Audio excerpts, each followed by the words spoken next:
From Tulane Stadium in New Orleans, Louisiana, the 9th Super Bowl game between the Pittsburgh Steelers in their first Super Bowl ever and the Minnesota Vikings, who are making their third trip. Their first two resulted in failures. Hello, everyone. Today's Super Bowl game is brought to you by your local Midas muffler dealer. They're specialists. They have to do a better job. By RCA, makers of RCA XL 100 solid state color TV. Chrysler Corporation and the fine family of Chrysler products, Dodge, Chrysler Plymouth, and Dodge Trucks. And by Exxon Company USA, who says, let's make every mile count. Hello from Tulane Stadium. This is Jim Simpson along with John Brodie, and this is the 9th annual Super Bowl. The American Football Conference, Pittsburgh Steelers, the slight favorites here this afternoon.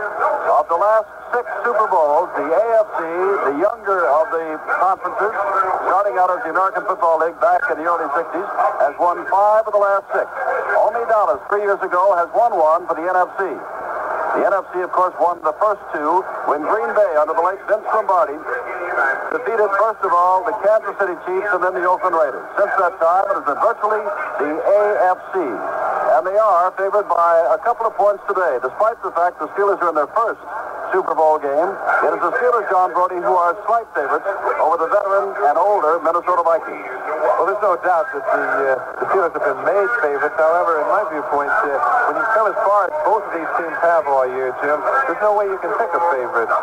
Pittsburgh's played very tough teams. If there is any supremacy in the AFC, which some people have stated there is in the past year, there isn't any supremacy between one team and another after they've come this far. And when you have a guy like Francis targeting and directing an offense, I don't care who the defense is, they better play well. Our weather here this afternoon is cloudy, overcast, with the temperature to be about 48 degrees at the top. There's a strong wind swirling around the top of the stadium.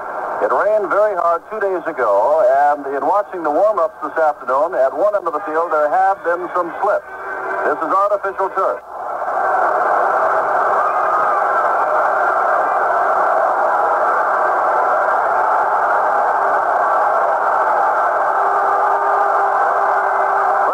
Will kick off. Steve Davis is deep. Cox normally does not kick deep and does not this time either. Taken by the man on the far side, Preston Pearson, who gets out across the 35-yard line to the 37. Where it'll be 1st and 10 from there. Terry Bradshaw, number 12, your quarterback. Rocky Blyer, number 21, running back. Franco Harris, more than 1,000 yards. 32, the other running back at fullback. Wide receivers, Frank Lewis and Ron Shanklin. Tight end, Larry Brown. John Colvin, Gordon Gravel, the tackles, Jim Crack and Jerry Mullins, the guards, and Ray Mansfield at center.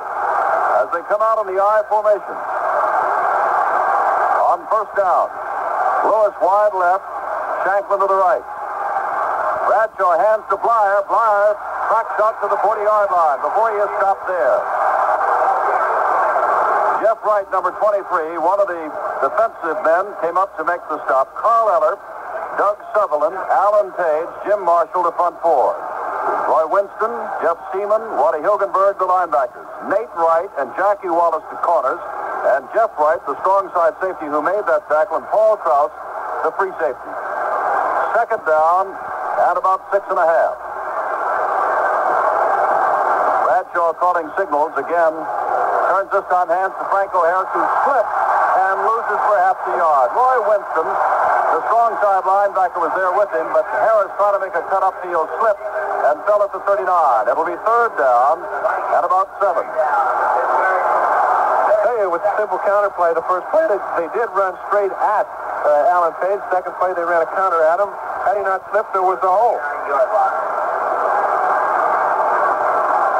In comes Lurtzimer now. And out goes Nate Wright. Bradshaw checking at the line on 3rd down on this first series of the 9th Super Bowl. Dropping back for his first pass. Bradshaw now runs out, slips, and falls at the 34. Tripped up, it looked like Bob Lurtzimer, and Doug Sutherland in there to make the stop. It'll be 4th down at about 11.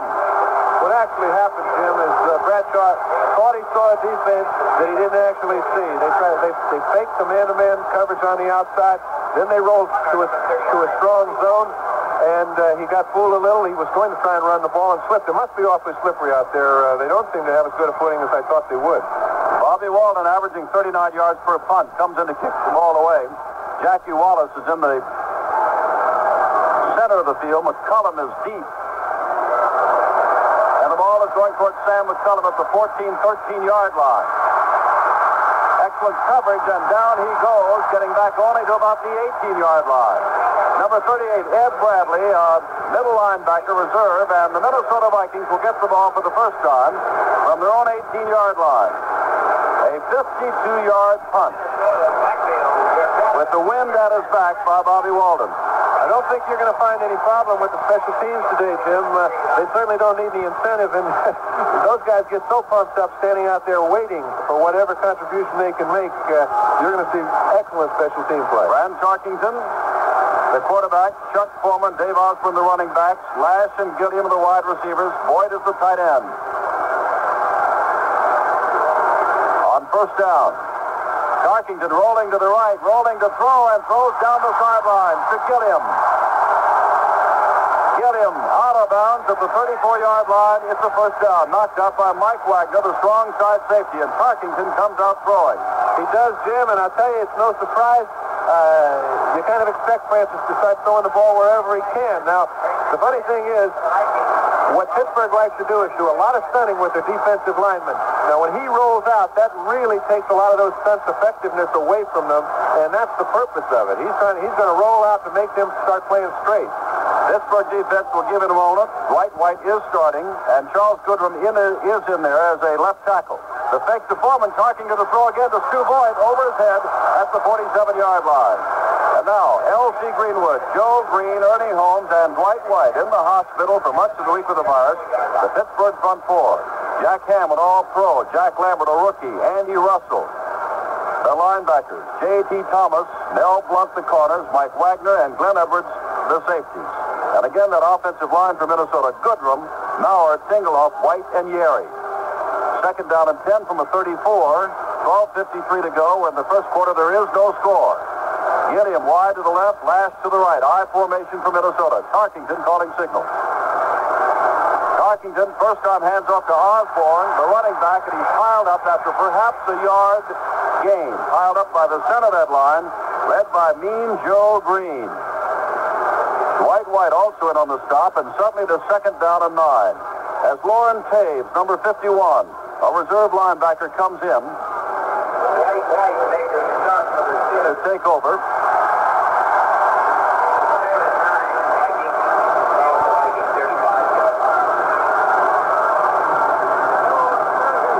And out goes Ernie Holmes, waiting to the last moment. So they've got a three-man front with four linebackers now on third down and 9.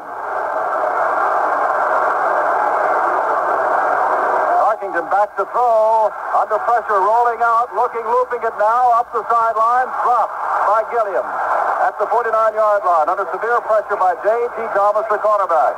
And now it is fourth down and 9 for Minnesota. Mike Eyeshot comes on the kick.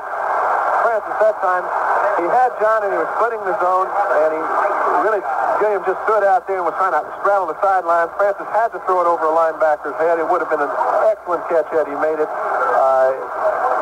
Didn't quite come down with it. Lynn Swan, second in National Football League history in return yardage on punts with 577, averaging 14.1 yards, is back deep along with Glenn Edwards. Eyeshot gets a high pass from center, boots the ball away into the wind. Swan back at the 25-yard line, has it there, starts out to his left across the 30, 35, cuts up the middle and gets across the 40-yard line to about the 42-yard line before he's knocked down there by Doug Kingsrider, a reserve tight end.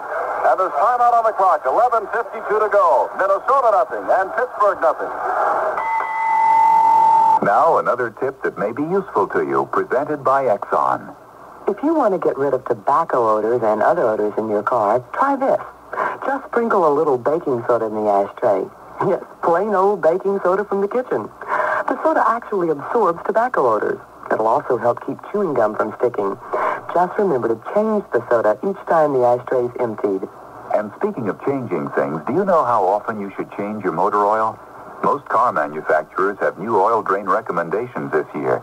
Their maximum recommendation may be excessive for your car under some driving conditions.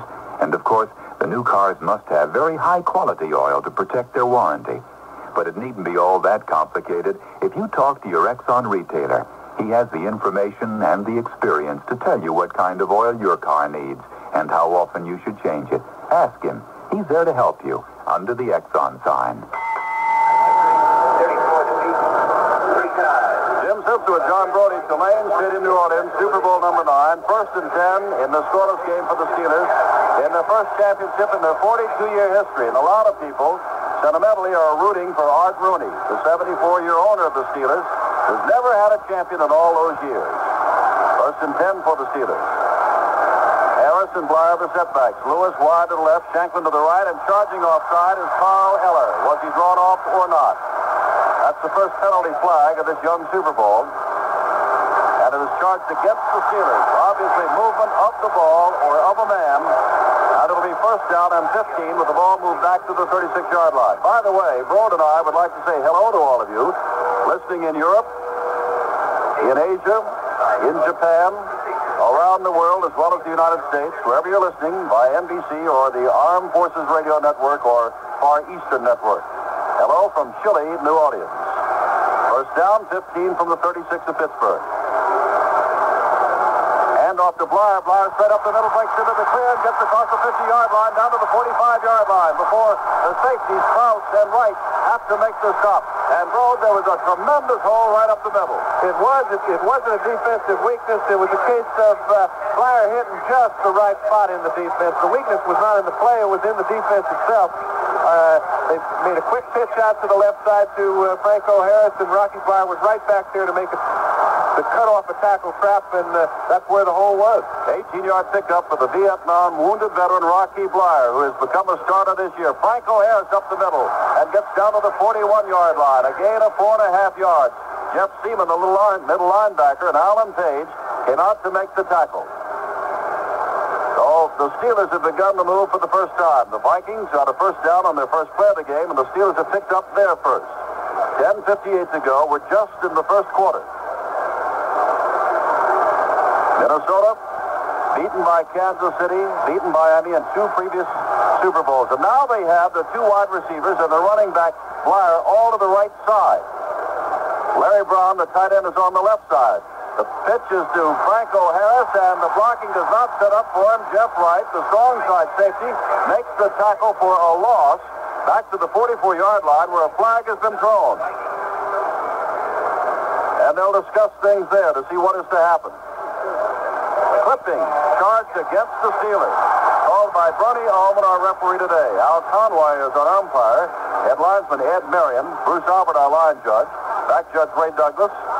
Dick Dolak is our field judge, and Fred Silva is the alternate. They have already moved back, and as they move back to the 41-yard line of the Steelers, the original line of scrimmage is the 46-yard line of Minnesota. Now they'll mark it at the 44. Let's pause 10 seconds for station identification. WMAQ Chicago goes country on January 15th.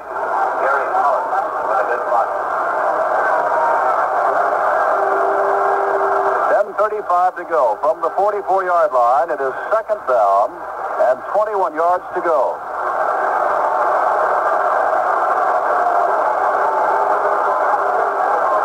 Bradshaw out to Frank Lewis. Lewis finding his way across the 50 and down to about the 46-yard line before Wally Hilgenberg, the linebacker on that side, but Doug Sutherland, our defensive lineman peeling off, combined to make the stop. Minnesota had Pittsburgh in a situation that they've had an awful lot of offenses all year long in a 2nd down and 21 yards to go. When they get you in that situation, it's almost foolishness to throw the ball down the field and try to pick it up on one play. Bradshaw did the right thing. They're going to give him a quick screen. That's what they took. They got it in a situation where they can now pick up the 1st down with several different types of plays. 3rd down and 9 from the 44 of Minnesota in the scoreless game. Bradshaw calling signals, his back split wide in the backfield, and Bradshaw drops straight back to pass under tremendous rush, and down he goes. Tremendous rush coming in from the right side.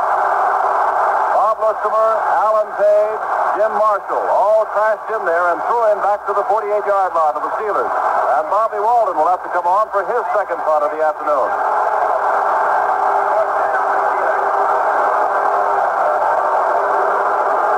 Sam McCullum, Jackie Wallace, and Nate Wright, and the Minnesota punt return men alternate their positions on the field. This time it is Wallace in the middle, as Walden stands on his own 35-yard line. Gets the snap, the kick is away, almost blocked. Bounds in front of Nate Wright at the 14-yard line. He's in trouble right there, and down he goes back at about the 11.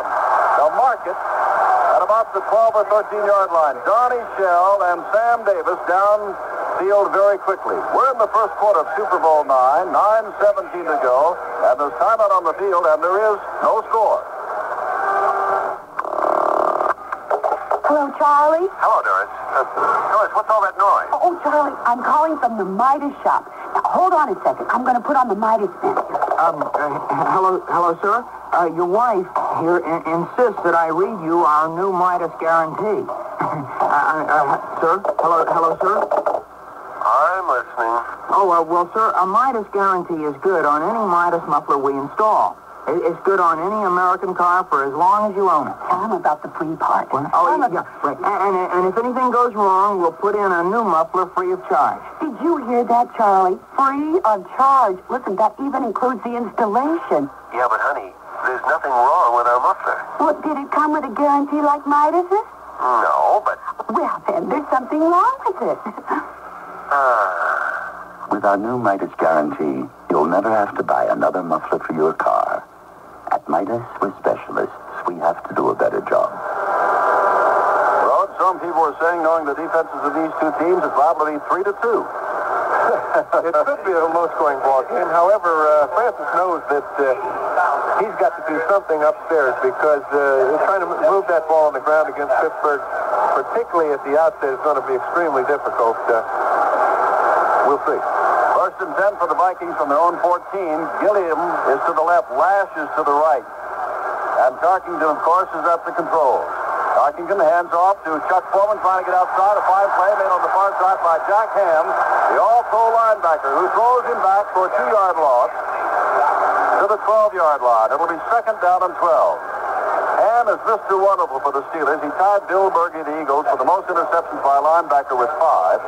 And in the voting, he was voted All-Pro, not all AFC, but All-Pro, the best at that position in the National Football League.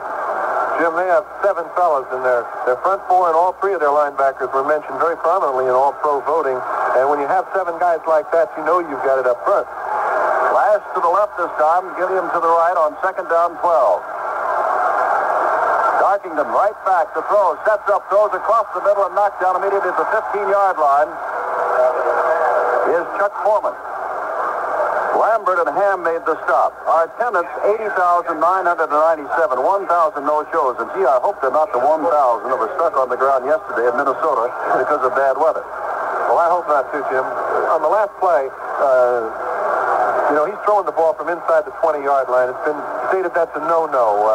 Francis is going to throw the ball from anywhere all day long, and I think it's a good sign. I like to see a team come out and have a go at the defense, and it's a heck with field position. They've only got 1 game to go and just go execute. Ball is on the 16-yard line. It is third down and 8. Tarkington's only got 1 setback, going back, setting up the throw. The ball is batted up in the air and almost caught. Batted up in the air by number 68, L.C. Greenwood, who's made a practice of doing that all year. Tarkington never could get it over the hands of Greenwood, who stands at 6'6". And now from deep in their own territory and kicking into the wind comes Mike Eyeshide. And that's, again, this is where special teams are going to play a very important part in determining what kind of field position the Steelers are to get right now. And a big punt is very necessary for Minnesota. Eyeshide standing back between his 1 and 2-yard line. Edwards and Swan await the kick at their own 44, 45-yard line. High pass from center again. Eyeshide gets the kick away. It's a low kick. Downs on the 40-yard line of Minnesota. Nobody's going to pick it up as it rolls into the territory of the Pittsburgh Steelers to the 47-yard line, where it'll be first and 10 from there. And there's a flag down, and it could be an ineligible man was downfield on the kick. Let's wait. The referee was standing behind the line of scrimmage and comes up now. If so, it's a very bad break for Minnesota because they'll take 38 or 9 yards on a punt anytime, kicking into the wind in a situation as critical as that. If not, it could have a very big effect on where the Steelers get the ball. For those of you around the world, around the country who have not heard, when we say an ineligible man downfield on a punt, only the two men set widest in the formation can go down until after the ball has been punted. So there might have been a man downfield, another man downfield.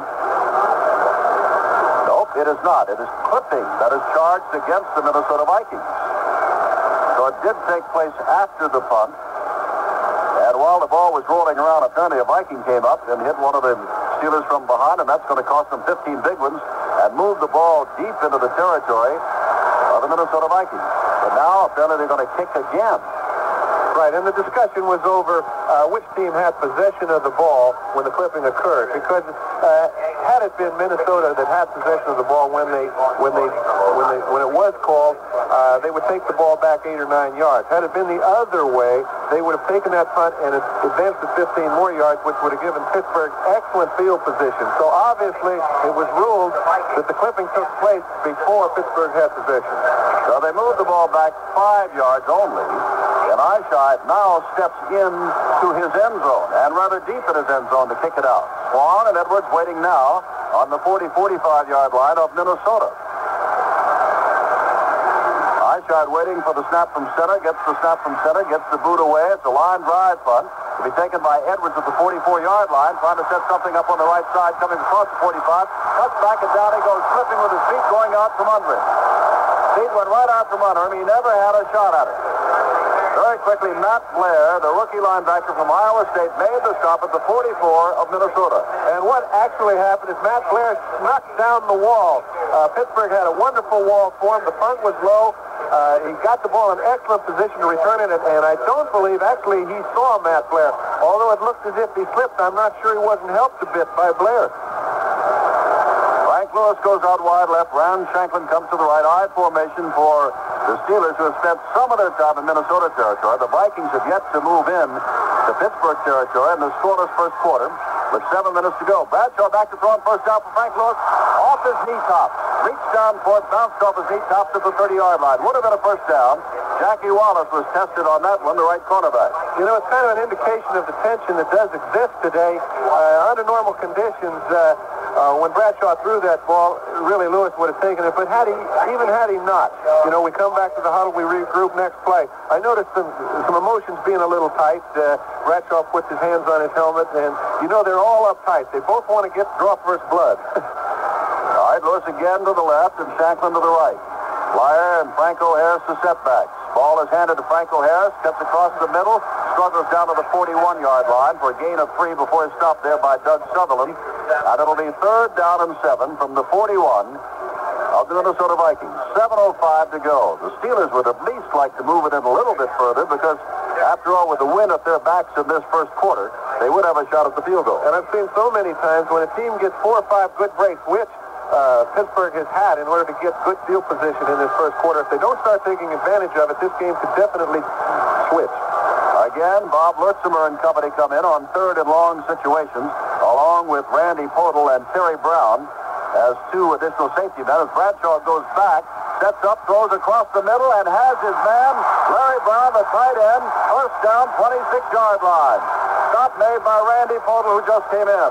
Well, it was a perfect throw by Bradshaw. He got good time in an obvious passing situation, and Larry Brown went down and just kind of ran to the corner, but his whole purpose was to get kind of in the dead spot of that zone to the strong side. He did it perfectly. However, he did slip, and everybody's slipping out there, and I'm a little surprised that the footing isn't better. Frank Lewis to the left, Shanklin to the right. Bradshaw looking around. Now sets behind the center, hands off to Blair. Blair goes across his own left guard and picks up some yardage from the 26 down to about the 22. It'll be 2nd down and 6 as Wally Hilgenberg, the weak side linebacker, made the tackle. let me get back to what I was discussing about slipping. It restricts the type of patterns you can run. It's very difficult for a pattern runner to run on a slick surface. And they're going to have to throw crossing patterns which are thrown to the receiver when he's on the dead run rather than stopping, coming back. And there's not a lot of maneuverability, and it's pretty easy for defensive people to see that. The artificial turf here was not covered during the rainstorm yesterday, except for the center where the NFL seal is. Bradshaw hands off to Frank O'Hare, who gets down to the 20-yard line, and that's about all. Carl Ayler rode him into the 20-yard line, and Jeff Seaman, the middle linebacker, came up to help out. And now we come to another third down situation. Third down and 4 from the 20-yard line. And again, Hodel, Brown, and Listermer come into that Minnesota defensive setup. And Minnesota now has 14 men on the field, and now 3 peel off. And they are Winston, Hilgenberg, and Wright. So it's third down and 4 for Bradshaw at the 21-yard line. They're within field goal range, but of course they want the first down if they can get it. Bradshaw drops straight back, couple steps, throws over the head of Frank Lewis, covered by Jackie Wallace at the 5-yard line. A short drop and a quick throw, and it went over the head of Frank Lewis. It definitely did. That, again, is what we're discussing. He threw the ball. It was a dead run type of pattern. It's going to be very difficult for them to run specific type cuts. He threw the ball. He really didn't have a very good hole to hit him. Actually, Jeff Seaman got in the way and could have batted the ball down had he not thrown it high. Bobby Walton, the punter, will kneel at the 28-yard line. It'll be a 38-yard kick.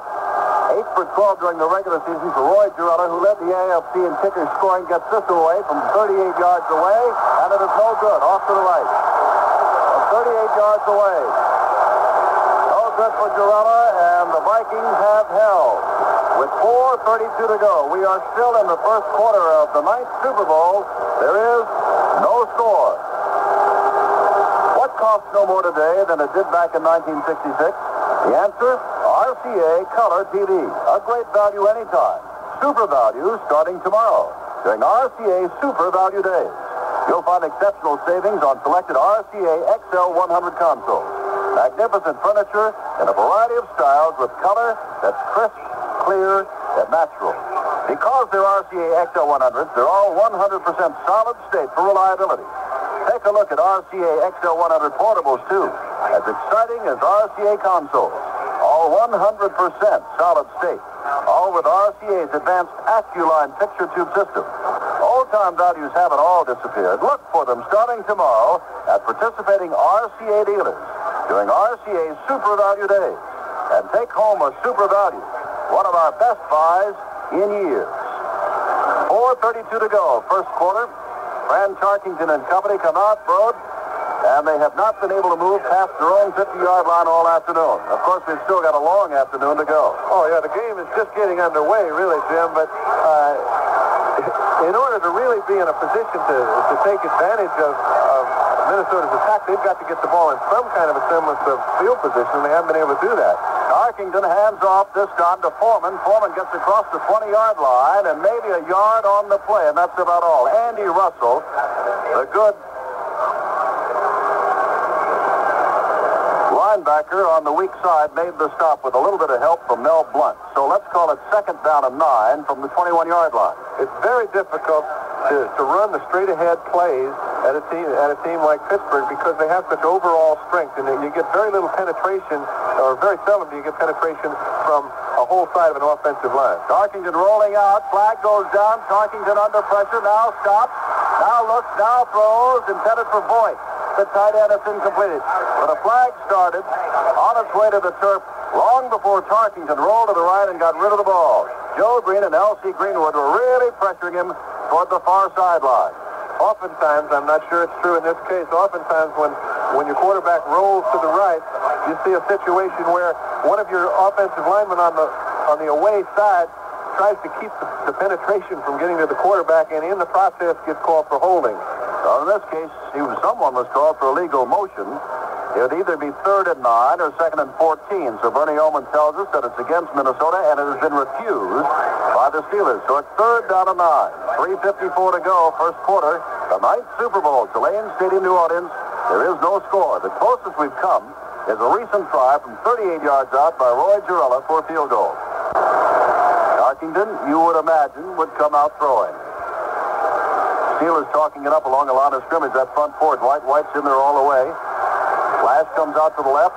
Just inside him, flanks Gilliam. And on the right side is Foreman. Sit out as a wide receiver. Osborne alone setback. Tarkington straight back to throw. Has time. Delivers the ball out here, and it is caught by Gilliam out of bounds at the 35-yard line. Andy Russell was with him, and that was a close call. And it was very close. And Francis threw the ball in the only possible place he could have thrown it. Gilliam ran a super pattern. Russell had him covered all the way on the short outside, just past the first down line. Whether or not it was in, it's the referee's decision. He's in a much better place to call it, and I actually think he was out of bounds. He was. I could see by our instant replay in the booth of television. He only had 1 foot inbounds. Tarkington is 2 for 7 for 20 yards. Eyeshot goes back for yet another kick, standing on his 6-yard line. Booms this one into the wind very short, hitting at the 50-yard line and bounding into Steeler territory, but not very far, to about the 48-yard line where it is down there. 3:38 to go. And we are having the kind of football game we expected. Defenses are taking over. Well, there's a program note starting February the 1st. Barry Tompkins joins NBC Radio Sports 14 times each weekend with reports on latest happenings in the world of sports. You can write in here on NBC for Barry Tompkins and NBC Radio Weekend Sports. First down from the 47-yard line for the Steelers. Bradshaw's had excellent field position all afternoon. Tarkington has had none. Bradshaw hands the ball off to Flyer, straight up the middle, bounces off a couple of tacklers, gets into Viking territory again at the 48-yard line, and that is Roy Winston who landed on him after Seaman and Eller hit him first. So far, Pittsburgh has moved the ball some on the ground. They haven't moved it in critical situations. They've had second and less than 5 to go on 3 different occasions. They've elected to go upstairs through the air on those.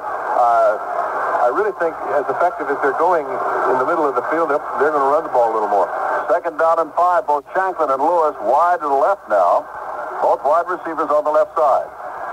Tarkington hands the ball here. The flag goes down as Shanklin tries the end around and slips and doesn't even get back to the line of scrimmage. Nate White is there, but a flag, there are 2 of them on the far side of the field, and the first indication is that the Vikings were offside. And that's what it is. Vikings were offside. The Steelers love to run that wide receiver around, and the man that they run most of the time is Lynn Swan, who is number 88, a first-year man out of Southern California. But this time it was Ron Shanklin in there. He ran it, and the Vikings were offside. And it's funny, there's a tip that tells you whether or not he's going to run a... I don't mean he does it every time, but the spread of the wide receivers is generally a lot closer when he's going to run a reverse, and for obvious reasons. He can't be way out there because the play would take too long to develop. Now, with the rule changes that have taken place, which have restricted the offensive receivers from blocking back on the linebackers, there's really very little need to keep your receivers in close, so they've been spreading them out all year. And when they do bring them in, it's a pretty good indication that there's something coming from it, and they did it that time, and I think Minnesota picked it up. Our delay here, the officials on the second down and about 5.5 to go brought the sticks out before moving the ball to 5 yards to show that it's going to be second down and inches to go now. It is not a first down. It takes the ball down to the 43-yard line of the Minnesota Vikings. 2:46 to go. First quarter, Tulane Stadium, the 9th Super Bowl, and still there's no score. Shanklin to the right, Lewis to the left, and big 230-pound quarterback Bradshaw calling signals. Bradshaw hands off to Franco Harris. He's got the first down and more. Attacks inside the 40, inside the 30-yard line, and Franco Harris is nailed to the hits to the 27-yard line by Jim Marshall, who peeled back and got some help from Nate Wright and Paul Krause. Perfect play call again against the defense. They had the 2 tackles, Sutherland and Page, playing real tight in on the center. They had the defensive end playing wide.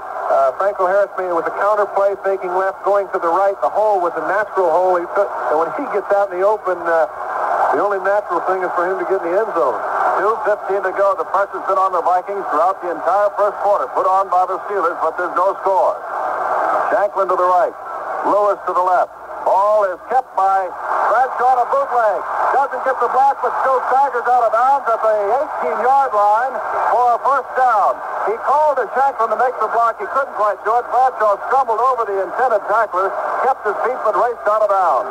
And I tell you, he did. He motioned to Shanklin all right. Shanklin was in perfect position, but when he went to make the block, he slipped a little bit, and he couldn't get the good piece that he would like to have had, or it might have been curtains, and Bradshaw would have gone all the way. Franco Harris, they call him a big Franco Harris, the fullback. He's 6'2", 230, but as we said, Bradshaw is 6'3", 230, and he can ramble. That was a beautiful call and a beautiful situation. First down from the 18-yard line. Again, the Steelers put the pressure on with 2 minutes and 1 second to go in the first quarter. Bradshaw hands off to Harris, who's in a pack and gets back to the line of scrimmage perhaps, and that's about all. He was tripped up by Carl Eller as he went by, and Doug Sutherland jumped on him at the 18-yard line. Second down. They were trying to develop a trap, and Carl Eller just destroyed the whole thing with a real strong inside rush. He took down the guard and Franco. Steelers in their first Super Bowl ever. The Vikings in their third. Second down. Lewis wide left. Shanklin stood about 10 yards to the right. Pryor and Harris, the back split in the backfield. Bradshaw hands to Harris, who bangs up the middle and tried to get as far as the 15-yard line, but could not. Russell just shy of that by Alan Page. And it'll be third down with about 7 to go. If you were with us on our pregame show, you heard us say Bud Grant's answer when someone asked him, how does it feel to lose 2 out of 2 in the Super Bowl? He said, well, you go home, you lie behind a log, you stuff a cloth in your mouth, and you hope for another shot. Grant and the Vikings have another shot here today. There's no score, but they're under pressure. Third down and 8. Again, Lutzimer, Podol, and Brown come in to the Minnesota defense on third and long. Bradshaw dropping straight back. Looking for Lewis down around the end zone, knocked away on a beautiful play by Jackie Wallace. The very man that they wanted to test, the first-year man out of Arizona, and it's fourth down. They've been unable to get to their wide receivers deep on any kind of specific pattern. That time, Franco Harris was hanging around in the flat, and I think had Terry not been geared in on his wide receiver, he may have come to him, and I do look for him to do that a little bit later. Well, now Bobby Walden will kneel at the 23. He has missed from the 38. He's kicking with the win. He will try from the 33-yard line with 38 seconds to go. 23-yard line, I should say, a 33-yard field goal attempt. The snap to Walden. It is down, missed, picked up by Walden, who's a running back at Georgia. He slips and falls at the 22, and it is no good. Minnesota holds again. Jim, I tell you, it's almost worse to play on a dry day with a slippery field than it is to play when everything's wet, because the ball has slick spots on it. I know as soon as I'm sitting here that the ball was not held by Walden because he caught a slick spot in the ball. It gets a little wet on that grass, and there's no way he was going to run it after he did fall down. Neither team in the playoffs this year, in the division championships and the conference championships, have scored a touchdown. And so far, with 32 seconds to go in this one, they haven't scored either. 2 wide receivers to the right side now. Tarkington has but 1 setback as he brings him out at the 22-yard line. Tarkington hands off to that 1 setback, and that's Osborne, and he's not going very far. Wrestled down, and Dwight White showed a lot of strength there. If he's got a viral infection bothering him, it didn't look like it there because Osborne's a pretty tough cookie running the football, and he was able to handle it. So far, Jim, Minnesota has been unable to penetrate offensively at all up front. When they have had any success, which has been very small, they've had it on their throwing the ball. 4 seconds to go. The teams aren't going to try to get off another play. They've already started to walk toward the other end of the field, and the gun goes off. That's the end of the quarter. That's what a lot of people expected. The score, Minnesota nothing, Pittsburgh nothing. Folks, I'm here at Chrysler Corporation's Car Clearance Carnival, and we got some kind of sweepstakes going on. It's your chance to win the use of a brand new Chrysler, Plymouth, or Dodge free for a year. That's right. You get to pick the car, the style, the model, the whole thing, and then it's yours for a year. And folks, we'll be picking 48 winners. You count them. 48. One for every day of the carnival, and you could be one of them. So listen. If you're a licensed driver and you're 18 or over, get down here and enter the colossal Carnival Sweepstakes. But hurry up now. The sweepstakes ends February 28, 1975. There's no purchase necessary. Entry blank and complete details for the sweepstakes are available at your Dodge and Chrysler Plymouth dealers, except where prohibited by law. So come on, folks. Don't just sit there. Get down to your Chrysler, Plymouth, and Dodge dealers. It's a carnival of values. Tulane Stadium, New Orleans, and it's cold for New Orleans, and it's very damp, about 45 degrees. Wind is blowing very hard. First quarter, Pittsburgh got 61 yards rushing, the Vikings none. Minnesota got 20 yards passing, Pittsburgh 15. 76 total yards for the Steelers, 20 for Minnesota. The Steelers had 4 first downs, Minnesota won, but what counts as the scoreboard, as we began the second quarter, it shows that neither team scored, and the Vikings now have the ball on their own 23-yard line, first down. Jim, I'll tell you, under conditions such as these, the type of plays that often quarterbacks will call or have been most effective are the screens, the draws, the plays where you let the other team make their own momentum, take them out of the play. And when both Pittsburgh and Minnesota have been successful either running the ball or throwing a spin on against the grain type plays.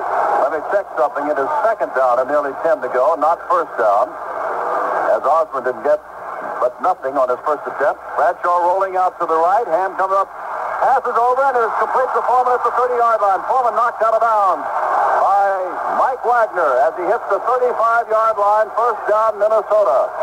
And if Minnesota is going to be successful, they're doing just exactly what they can do. It looked like a rollout play. It looked like they got Francis trapped, but that play is designed because you could see Dave Osborne was going to double up on L.C. Greenwood the whole way, which would allow Francis to buy some time back there, which he desperately needs, and throw the ball to one of his receivers after he's run a bit. Vikings trying to get into some kind of semblance of an offense here. They've not been able to move the ball. That's just his second first down of the day. Jim Lash goes wide to the left. Gideon comes to the right. To Voigt, the tight end is on the right side, I formation. Cockington calling the signals. Osborne is the up man, gives the ball to nobody, keeps it, fades back, throws again for Voigt. It is up in the air, knocked away for the second time, and falls to the ground, and it looked to me like L.C. Greenwood did it for the second time. He did, and if you take a look down there, you see Mike Wagner and Jack Lambert and Jack Ham. All three of them thought they had a good chance to get the ball after it was deflected, and all three of them slipped. Second down and 10 to go. The rain that they had was 2 days ago. Yesterday was a beautiful day. There was expected to be no precipitation last night, but about 3 and 4 this morning, everybody was awakened with the sound of thunder boomers as lightning struck, and we had some good rain overnight. And so this artificially turf field is slick. Lash to the left, Gilliam to the right. On second down 10 from the Minnesota 35-yard line. Tarkington hands the ball off to Osborne, and right there is Ernie Holmes in the backfield and knocking down for a yard loss. He got there before the play even got started, and when you do a thing like that, it has to be because his guard slipped, and I believe Maurer did. Third down and 11 to go. Well, the Steelers lost a lot of opportunities in the first quarter. Minnesota hasn't had any opportunities, but the Pittsburgh Steelers on defense have just looked exceptional. L.C. Greenwood has had 2 pass deflections, and Ernie Holmes was in the backfield on that play. Lash out to the left. Foreman comes to the right. Gilliam sets as a flanker to the left. So one set back, and that's Osborne on third down and 11 yards from the 34-yard line. Tarkington calls the signals, and now begins to drop straight back. Tarkington in the pocket. Now being pursued. Runs out of the pocket. Back inside the 10-yard line. Now throws the ball toward nobody except Gilliam, and it was almost intercepted by Andy Russell. Gilliam came back. Russell came back. They're fighting along the far sidelines, and now it calms down as Tarkington had gone back inside his own 10-yard line. Francis' specialty is getting out of trouble. Today he's going to have trouble getting out of trouble if they do get toward him, because it's very difficult for him to cut just as it is anybody else. And that time, when he went to make a fast cut, get away from the defenders, he found himself slipping a little. If he hadn't thrown the ball, he'd have lost 35 yards. It could have been back on the 10-yard line, and he made the right play, but he was fortunate to get away with it. A lot of fans thought that he was throwing it to nobody, but Gilliam did come back, and Andy Russell was right with him. Threw it to everybody. I Wyside back to kick from his own 25-yard line, this time with the win. Flag goes down as Edwards takes the ball at the 25, gets across the 30-yard line, and another flag goes down at the 30. So there are two different flags down, one on the kick and a second after.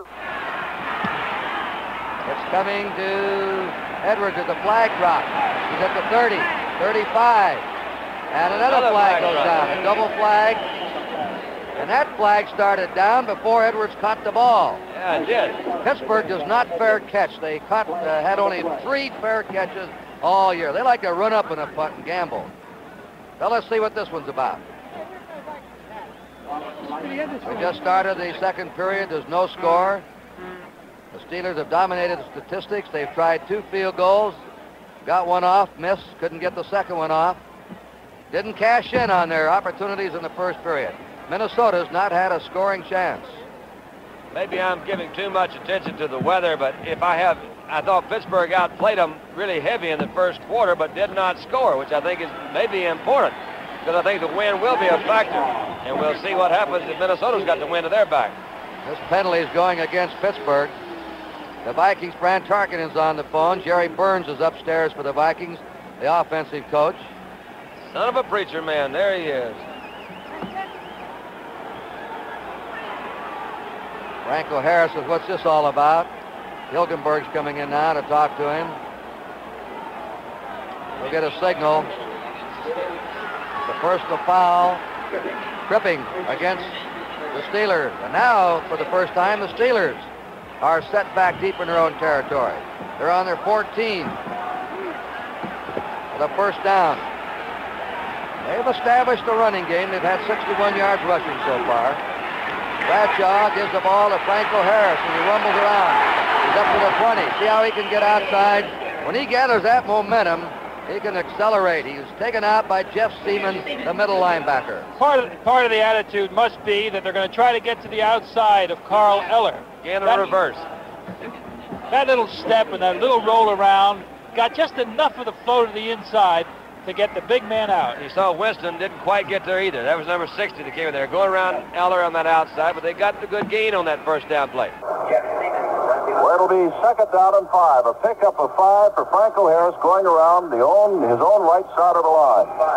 Harris, to me, actually looked like he got up to about the 22 or 3, but apparently his foot hit the strike at the 20-yard line. 13:30 to go. We're in the first half of Super Bowl IX in New Orleans, and there is no score. Starwood comes to the left. Lynn Swan goes to the right. The setbacks remain the same. Flyer and Franco Harris. Second down 5 from the 20. Bradshaw takes the handoff to Blyer, rolls out, looks on a fly pattern to Starwood, down at about the 40-yard line, almost picked off by Jackie Wallace.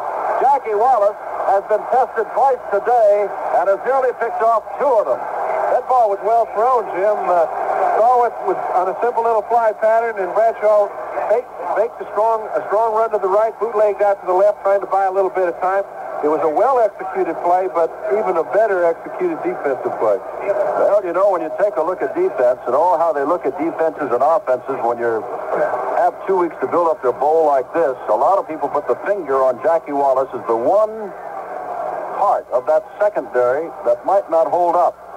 But he has made 2 plays today that have been wonderful. Podol, Brown, and Litzimer again come in on a third down situation. 3rd and 5 from the 20.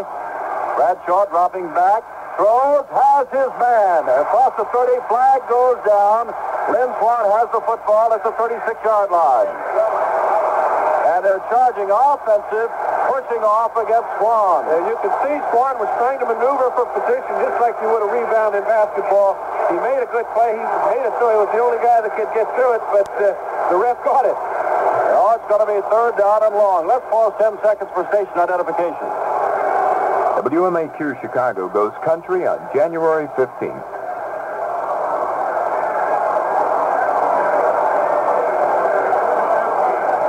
Jim Simpson with John Brodie, 5-yard, 10-yard penalty, takes the ball back to the 10-yard line from the 20. And it'll be 3rd down and 15 to go from there. No score, 13-15 to go, but the Vikings are now beginning to put on the pressure, and the Steelers have brought some of the pressure on themselves. Starwood to the left, Swan to the right.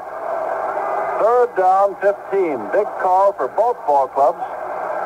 Ball is handed to Barr straight up the middle. Lost the football. Dives for it. Recovered by the Vikings on the 24-yard line. Randy Total, number 29. Flyer lost the football. First big break of the game. And it's a funny thing. It was a very effective play. It was a draw play. They caught a good pass rush by Minnesota, but they slipped through it. Flyer was really off and running. Looked sure to pick up the first down, and the ball just slipped out.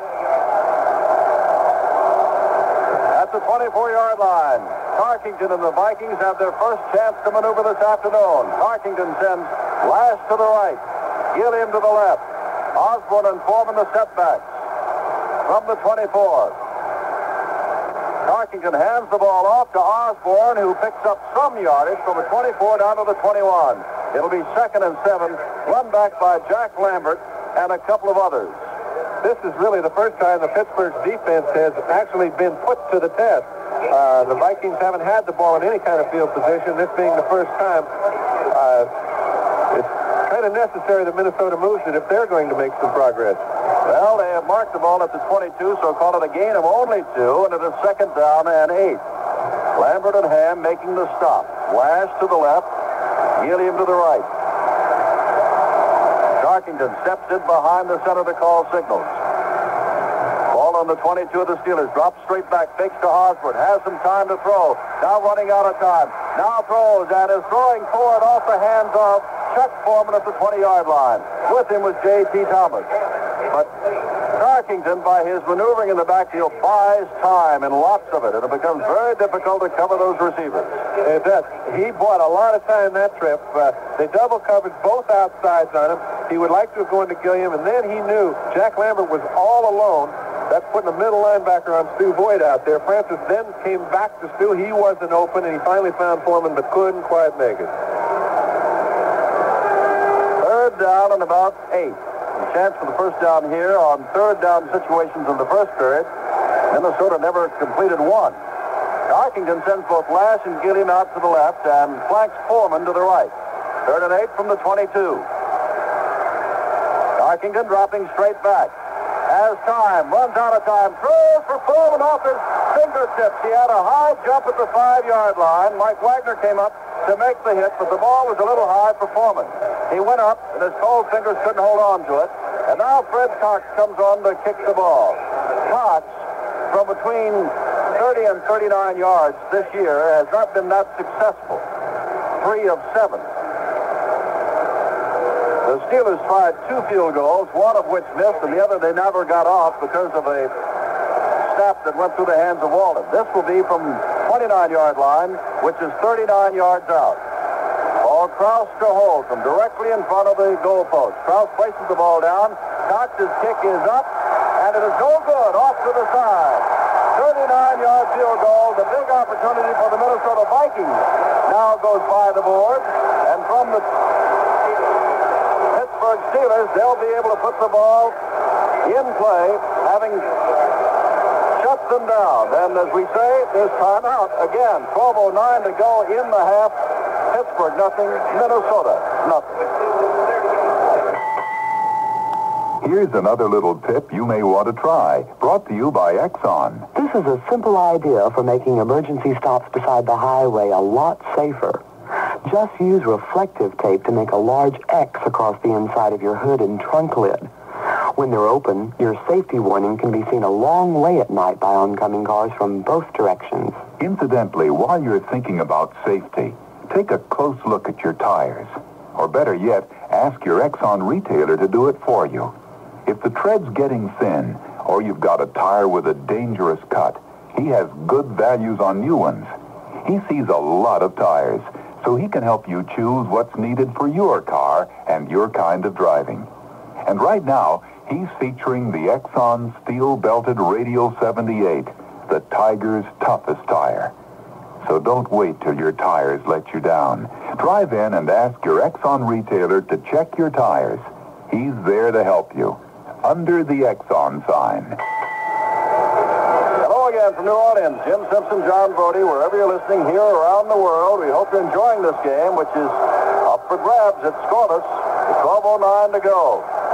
From the 22-yard line, the original line of scrimmage before the field goal, Bradshaw puts the ball in motion, gives it to Blyer, who fumbled the last time, and gives it to him again, and Jim Marshall makes the stop as he cuts from right to left and runs right into the right defensive end, Jim Marshall. Well, they tried to execute a trap play there. It's very difficult to do under these conditions because your guard has to have good footing, and any slip by anyone, since it takes so much execution up there, is going to end up in a no-gainer, and that's what happened. Exactly. 2nd down and 10. Stallworth left, Swan to the right. Bradshaw now operating into the wind as Tarkington had to do in the first quarter. Bradshaw hands off to big Franco Harris. He's in a crowd, and Doug Sutherland is hanging on to him along with Roy Winston. And that's a gain of perhaps 2 yards out to the 24-yard line, and we'll call it 3rd down and 8 to go. And again on these 3rd and long situations. Remember that Randy Podel, who recovered the fumble, and Terry Brown come in as safety men, and Bob Lutzimer comes in as a defensive lineman. The linebackers, Winston, Seaman, and Hilgenberg all come out. That is a 3rd down long occurrence nearly all the time for the Vikings. And this is 3rd down and 8. Bradshaw back, looking for Stallworth. He's got it at the 35. Wallace wrestles him down at the 45. A quick look-in pass as he ran right by Jackie Wallace, picked it up at the 35, got it to the 46. 1st down, Pittsburgh. Pittsburgh hit just the right spot. Bradshaw to a perfect pass to Stallworth, but in the defense of Wallace, he's standing back there all alone. Now, he's got both sides of the field to handle. They're leaving him alone, and you very seldom get somebody left one-on-one when you're playing against Minnesota. That time, he just put it right through the 2 linebackers, dropped right in front of Wallace, and that's the only place that was available. 22-yard pickup, 1st down at the 46 of Pittsburgh. Bradshaw back home in his home state of Louisiana. He went to Louisiana Tech, calling signals. Hands the ball off to Rocky Blyer. Blyer cracks into Minnesota territory, going across the right side of his line, down to the 48-yard line. Jeff Wright and Jeff Seaman, the middle linebacker and strong safety, made the stop. And it'll be 2nd down and about 4 to go from the 48-yard line of Minnesota. The Steelers have shown the ability to move the ball on the field. The Vikings had one opportunity only, and that's when they recovered the football deep in Minnesota territory, but could not take it in. 2nd down and 4 to go. Bradshaw hands off to Harris. Harris again cracks over the right side, and they're moving over Eller and Sutherland on these last 2 attempts. So they picked up about 9 of the necessary 10 yards. 3rd and 1. And both of them have been on counter-type plays where I know Minnesota expects Pittsburgh to run to their left. The last time they faked a simple little trap play to Franco Harris and handed it to Blyer coming around behind him. This time they faked Franco to the left side. He made a counter step and went back to the right. Now, Jerry Mullins has remained in as a tight end, and he made sure the officials know that on 3rd and short yardage because the Steelers have thrown to him on occasion and 4 scores. He is lined up as a tight end in a running situation, a 3rd down and about a yard to go. Quick pitch to Blyer, who gets back to the line of scrimmage and is thrown back there by Jeff Seaman, the middle linebacker, and by Roy Winston, the strong side linebacker. It'll be 4th down and about a yard. The play was actually made by Nate Wright. He's responsible to contain on to the weak side.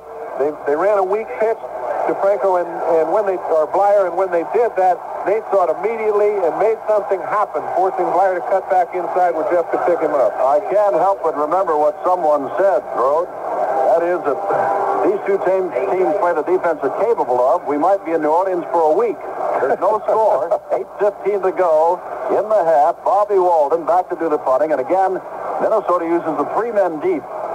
And they keep alternating who is in the middle and which one is on which side. Walden gets the snap and kicks the ball away into the wind. Fair catch called for by Wallace, and then it gets the bound and is picked up by McCullum after a fair catch was called for. Bounded by Wallace. He didn't get it. Picked up by McCullum. And down there quickly to say, hey, what's going on is Mike Webster. But there's timeout on the field. 7:56 to go. The ball on the 7-yard line of Minnesota. And the score, the Vikings nothing and the Steelers nothing.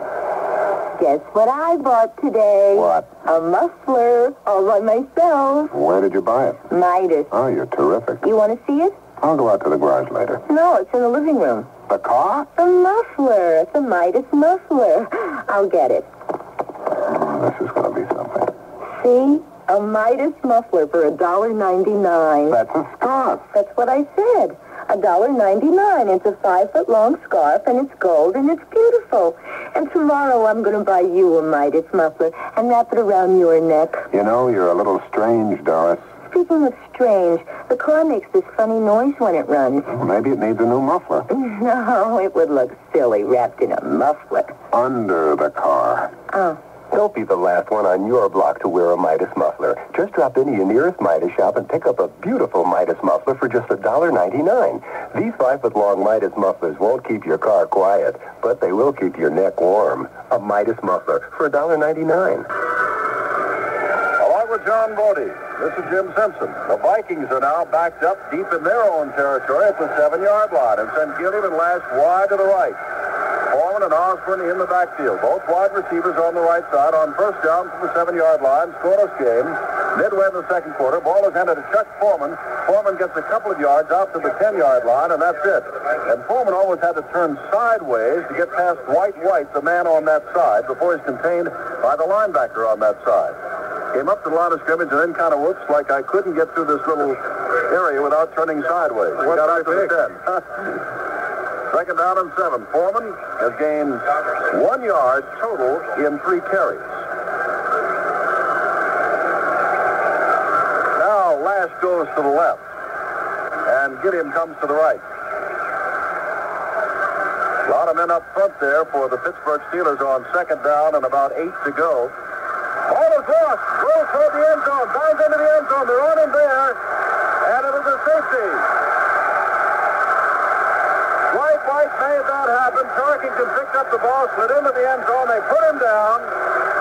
Jack Lambert put him down, and that's a safety. Not only did they get 2 points, but they got to kick the ball back to the Steelers. Francis made the only play he could there, Jim. The ball got loose.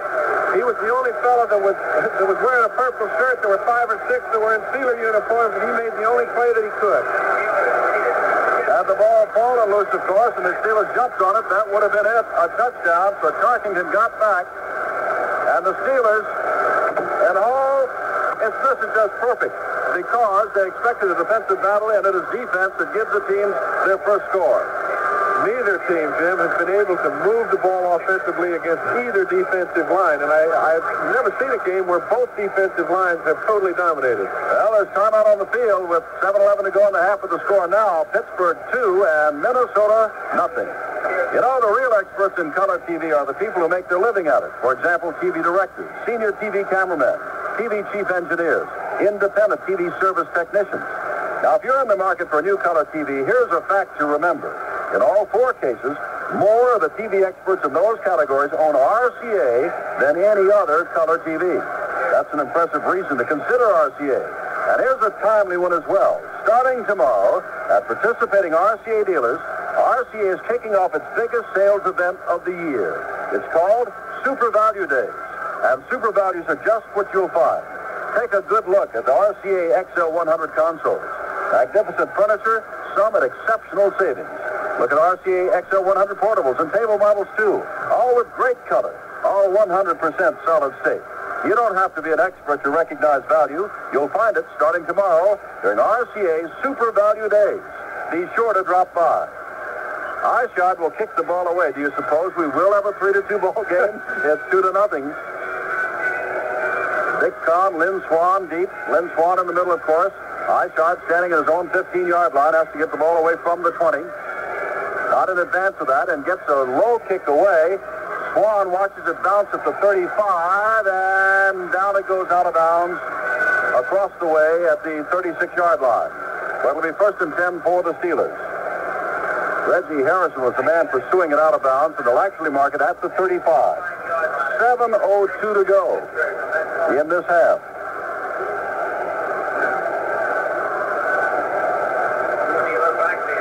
Steeler defense has been on that field a great deal today. Pittsburgh offense has had many opportunities, and it's the defense that scored. Stallworth comes wide left, Swan to the right.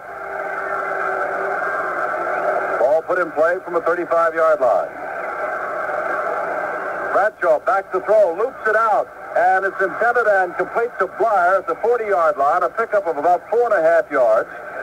And it'll be second down and about 5 to go.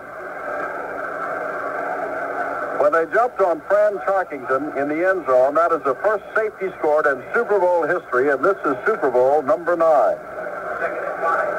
Blyer, who caught that pass, has had an outstanding playoff performance against Buffalo, and then, of course, a tremendous performance against Oakland. Almost in the doghouse today, having fumbled, but the Vikings could not score. Second down and 5 to go. Tarkington hands off to Franco Harris, who tries to get by Hilgenberg, who wrestles him down at the 41-yard line after a gain of a yard. It'll be 3rd and 4 to go. It's another one of those trap plays now. Pittsburgh's offense is geared around their guards, being able to pull and make traps effective. They're having trouble doing it today. They love to give the ball to Franco, and they've been most successful giving it to him on straight-ahead plays. When they pulled and tried to set up a trap block, it just hasn't been operated. Along the overhang of the upper deck of this huge Tulane stadium, there's scarcely a foot that does not have some kind of banner about the Steelers or Vikings on it. 3rd down and 4 to go from the 42-yard line.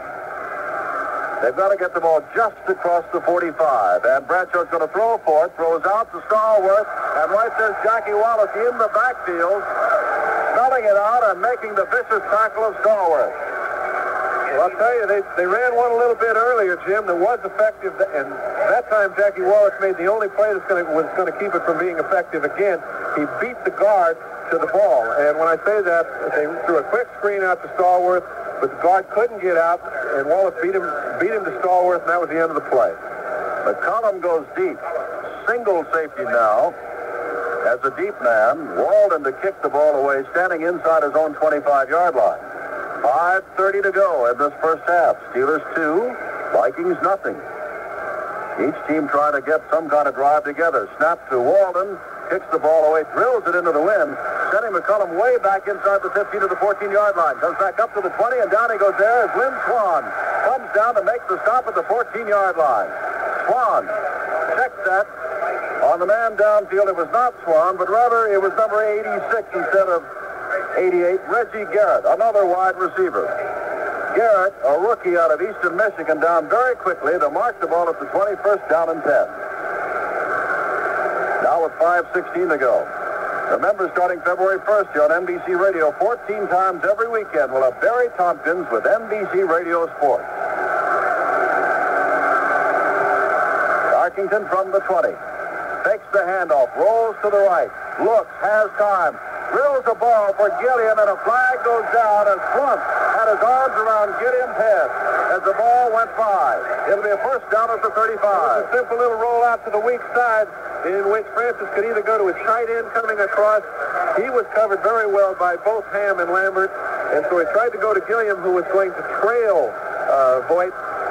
He did, but Blount was all over the top of him and called it the only way he could. Second pass interference play against the Steelers today. One of them on offense. This one on defense. From a 35-yard line. 5:10 showing on the clock in the half. It's first down. Lash to the right, Gilliam to the left. Tarkington. Still with Osborne and Foreman calling signals. Ball is handed to Osborne. Tries to get outside. White makes a superb play behind the line of scrimmage. This is a man who's been in the hospital most of the week with a viral infection. And he makes the stop behind the line of scrimmage. White has made 2 outstanding tackles. Ernie Holmes has made a tackle in the backfield, as White just did. And L.C. Greenwood has knocked down 2 passes in the backfield. There have been 5 penalties of 60 yards against the Steelers. The Vikings have not been called for a penalty. I don't know where you go, Jim. When he's dropped back to pass, they've had excellent pass rush, and he calls the draw. Should be a good play. There's just no hole. Osborne has gained 2 yards on 5 attempts. It's second down 11. Tarkington rolling out to the right. Looks like he may keep the ball. Now throws the ball. Throws it to the man Foreman up near the 44-yard line. Very close to a first down. J.T. Thomas knocked him out of bounds. It all depends on where they put the nose of the football. He may have the first down at the 45-yard line. They're going to call for a measurement from clear across the field. They'll have to bring the sticks in. Here in the Crescent City of New Orleans, we have not seen the sunshine today. Overcast. And I know that 40 degrees or 45 degrees is not cold to those of you listening, for example, in Minnesota. but you put the wind down here in the dampness of the bay and of the Gulf, and it's a little chilly. It is a little chilly, but I'll tell you, what's impressive to me is that even though the Vikings have not been too successful operating offensively today, they are doing the things that have been successful for them all year, and they've continued to do them. Chuck Foreman has been an outstanding running back, but he's also been very instrumental in the passing game for Minnesota. They've come to him 3 or 4 times. They haven't connected as effectively as they generally do, but they don't get off it. They keep coming to him. And Francis is, as we mentioned earlier, a very patient guy. And if there's a guy I'd like to have trying to rally me, I think it'd be him. Tarkington has completed 4 of 13 for 42 yards. That is not a first down, but it is also very shy of a first down, maybe a couple of inches. And that's all. The ball near the 45-yard line. Well, one of the things that John Brodie was talking about in our pregame discussion was the fact that these teams, in order to win, are going to have patience, and Tarkington has a lot of that. He's now moving with the wind, a strong wind at his back, 4:23 to go.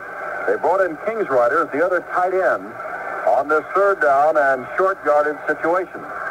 Third and about an inch. They blow the whistle again because the linesman across the way had it labeled as second down, but now he's shifted to third down.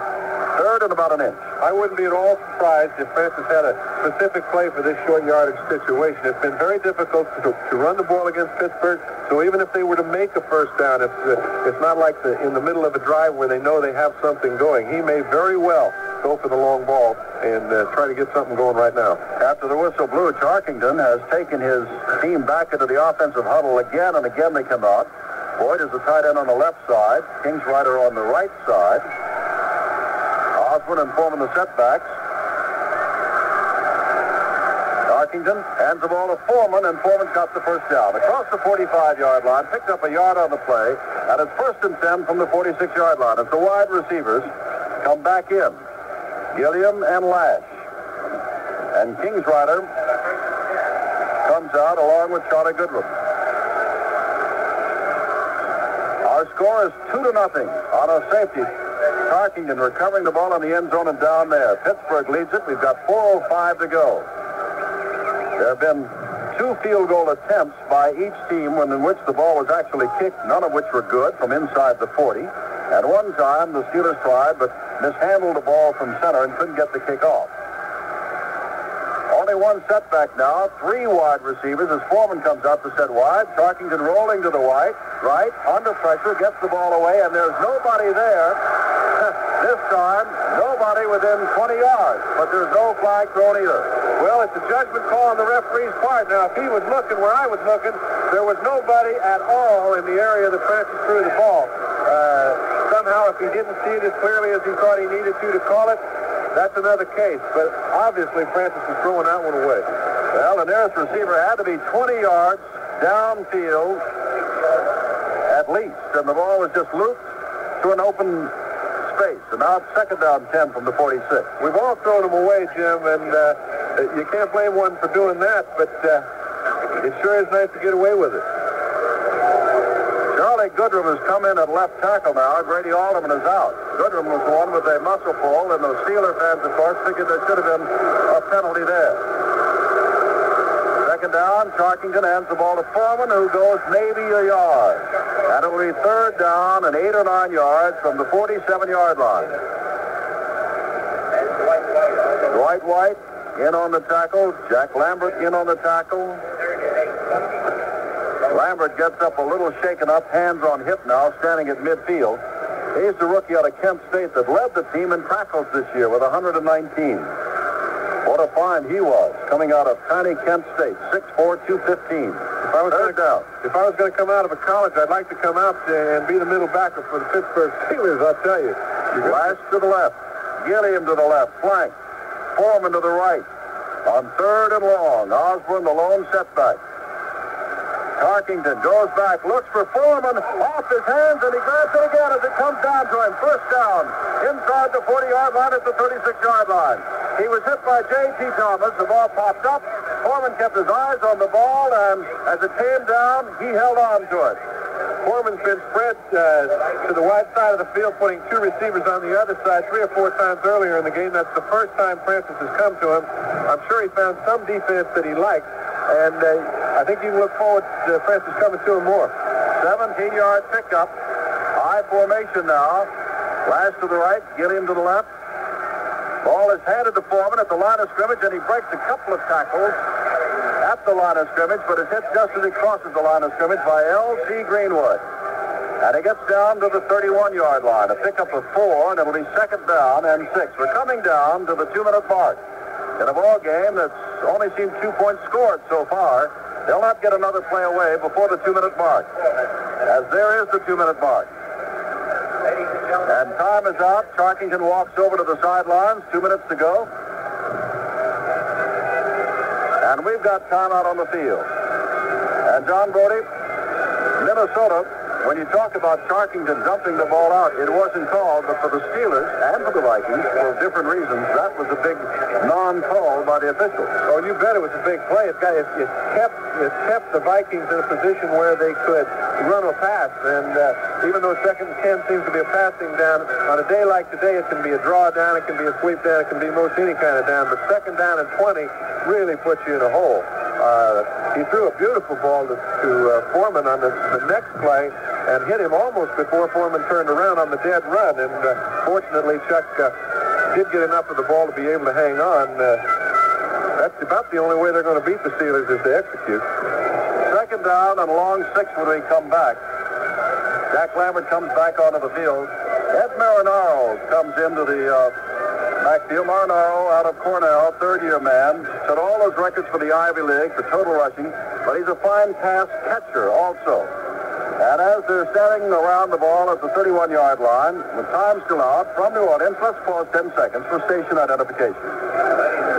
WMA2 Chicago goes country on January 15th.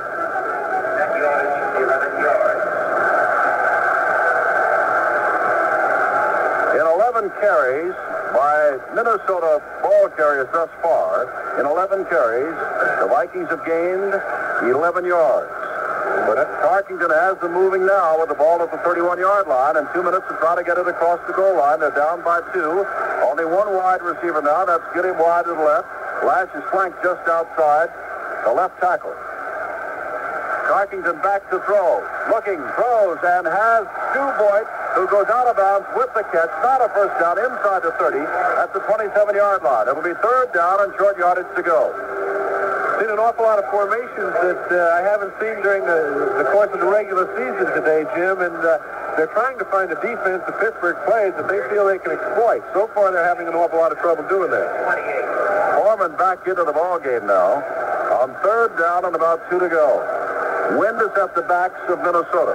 1:55 to go. Defense all the way in this ball game. There have been 2 crucial calls of pass interference against the Steelers, one on offense and one on defense. The Vikings have been playing nearly airless ball as far as penalties are concerned. Charkington now rolls to the right, looks to throw, dumps it, and right. Well, they're going to have to measure this. Taking it is Osborne at the 25-yard line, and that looks good enough for a first down to me, and that is by about a half a foot. Jack Lambert hit him as soon as he caught the ball. Osborne coming out of the backfield. Sounds like a simple play, Jim, but Osborne made a great catch on the ball. Lambert hit him just as good a shot as he could hit him, and to hang on to the ball under these conditions is quite a feat. The ball at the 25-yard line, and Minnesota quickly out of the huddle. Pittsburgh now having to deploy defensively. 1:20 to go. First down from the 25-yard line. Charkington drops straight back, fakes, looks downfield, throws downfield, has Gilliam ball popped up in the air, picked up by Grubb at the 5-yard line, and he's out to the 10. Gilliam was at the goal line, the ball in and out of his hand, and Grubb waited for the lame duck to come down, and it did, and he won it out to the 10. Gilliam just getting up now, upset with himself. He had a score.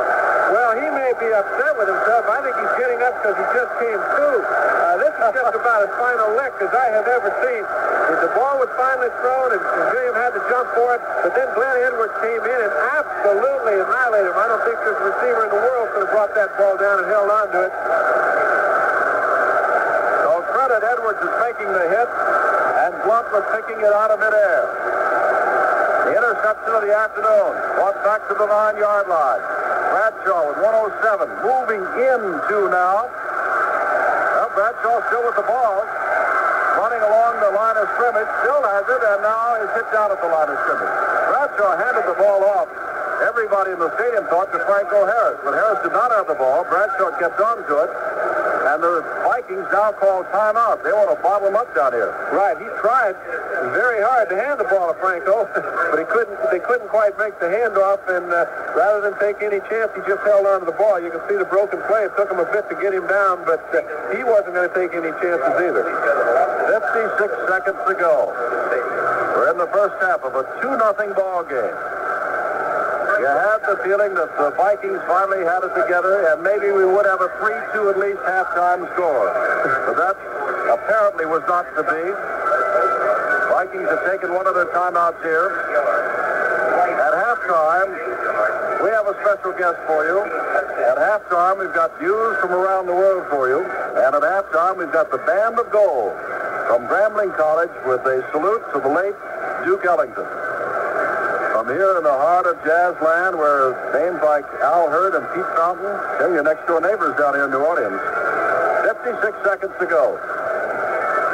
Tulane Stadium, and I think you know that this game was to have been played at the Superdome here in New Orleans. It's been under construction for some years, still has not been completed, and was not ready. And Commissioner Pete Rozelle months ago made the designation it would not be ready. Play it at Tulane Stadium, and that's where we are today. And we're outside instead of in, and we're cold instead of warm. Second down 10 for Bradshaw. He's brought him out again. Handoff is to Franco Harris. Harris across the 10, across the 15, across the 20, 25, 30, run out of bounds as he gets to the 34-yard line. Where 49 seconds to go, the Steelers have sprung Harris to the 34. And that was really a big play, Jim, because almost certainly Minnesota was to get the ball in good field position had they not done something like Franco just did. 24-yard pickup for Franco Harris around the left side of his own line. Stallworth comes to the left. Lynn Swan goes to the right. Shanklin and Lewis played the first quarter as the wide receivers. Steelers have 4 fine wide receivers. And off to Rocky Bryant. Right there with him is Jeff Seaman, the middle linebacker at the 34-yard line, and wrestles him back to about the 33 for actually a loss on the play of about a yard. It'll be second down and 11 from the 33.5-yard line. Clock continues to run. We now have a half a minute, and the Vikings are not now calling timeout. Doesn't look like the Steelers are in any hurry to put the ball in the air. Put the ball in play at all. They'd like to let it run out themselves. I think they very much would like to go in and get things reorganized. Swan to the right, Stallworth to the left. It's been defense all the way. Bradshaw's going to throw, dropping straight back. Now deciding to run. Across the 35, the 40, to the outside. 50 steps inside, one man still on his feet to the 50-yard line, and down he goes there as the clock runs out. Bradshaw's still on his feet, but it is blown dead. Gets inside the 30 and now heads for the dressing room, throwing the ball down. Pass is over. What a bizarre ending to a bizarre first half. The score on the safety, the Pittsburgh Steelers 2, the Minnesota Vikings nothing. Here's another little tip you may want to try, brought to you by Exxon. Try this easy way to take moisture off your car windows if they're getting fogged up after sitting out all night. Keep a spare windshield wiper blade handy. Then you can squeegee the windows dry before you leave in the morning. It works a lot better than wiping them with the palm of your hand or a rag. Use a spare windshield wiper for a squeegee. That's good to remember when you're changing wiper blades. And if your car's windshield wipers aren't cleaning as well as they used to, ask your Exxon retailer to replace the blades. He can do the job in just a few minutes, and you can save one of the blades he takes off to use as a squeegee. Your Exxon retailer hopes this tip will come in handy. And whether you need help to get your wipers working safely again, or want to know why your car's making an odd noise or acting a little strangely, drive in and ask him. He's there to help you. Under the Exxon sign. It's halftime at Tulane Stadium in New Orleans. The crowd got quite a thrill as Jerry Mullins, offensive lineman for the Pittsburgh Steelers, and Jim Marshall, defensive lineman for the Minnesota Vikings, stood at about the 10-yard line and had quite a discussion after the rest of the team had gone in. And both the Viking rooters and the Steeler rooters got on him. Unofficial statistics, the Steelers gained 129 yards rushing in that first half, Minnesota 11. Minnesota got 65 yards passing, Pittsburgh 35. Total, 7 first downs for Pittsburgh, 6 for Minnesota. 164 total yards for Pittsburgh, 76 for Minnesota. And the score is 2-0, Don. Well, the score is 2-0, and it's very indicative of the whole ball game.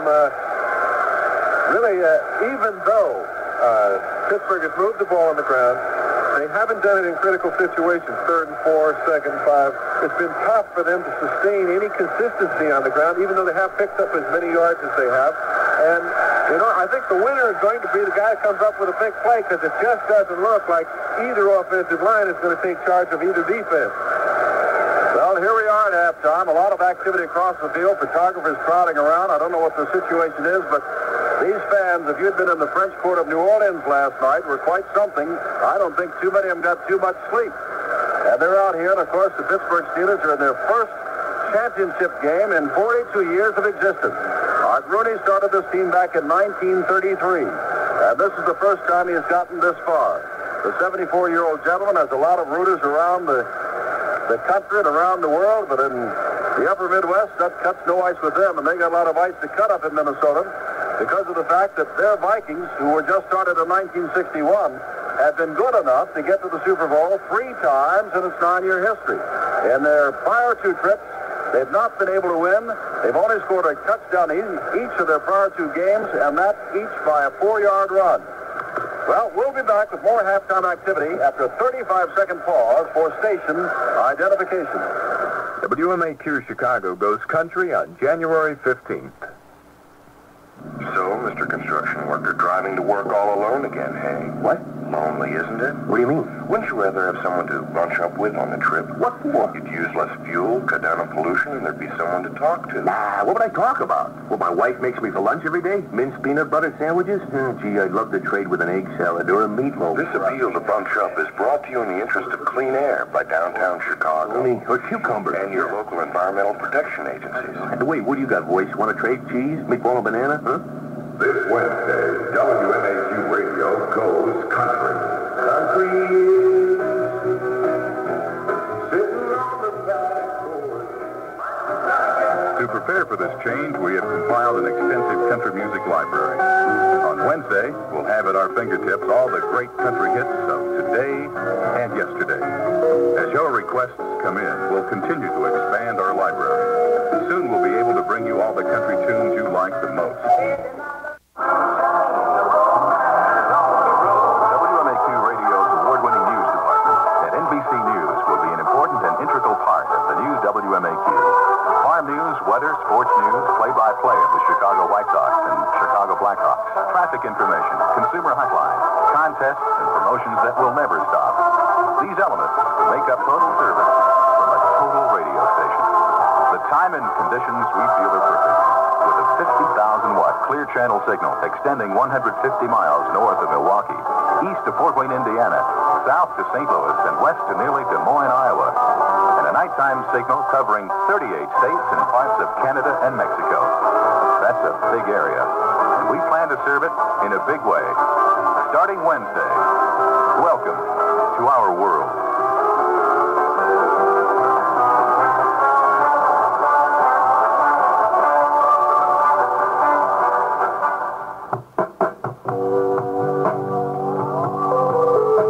Many black children need parents through adoption. They hope some black family will have a place for them. They need and want a home just like other kids. Call Lutheran Child and Family Services at 363-0677.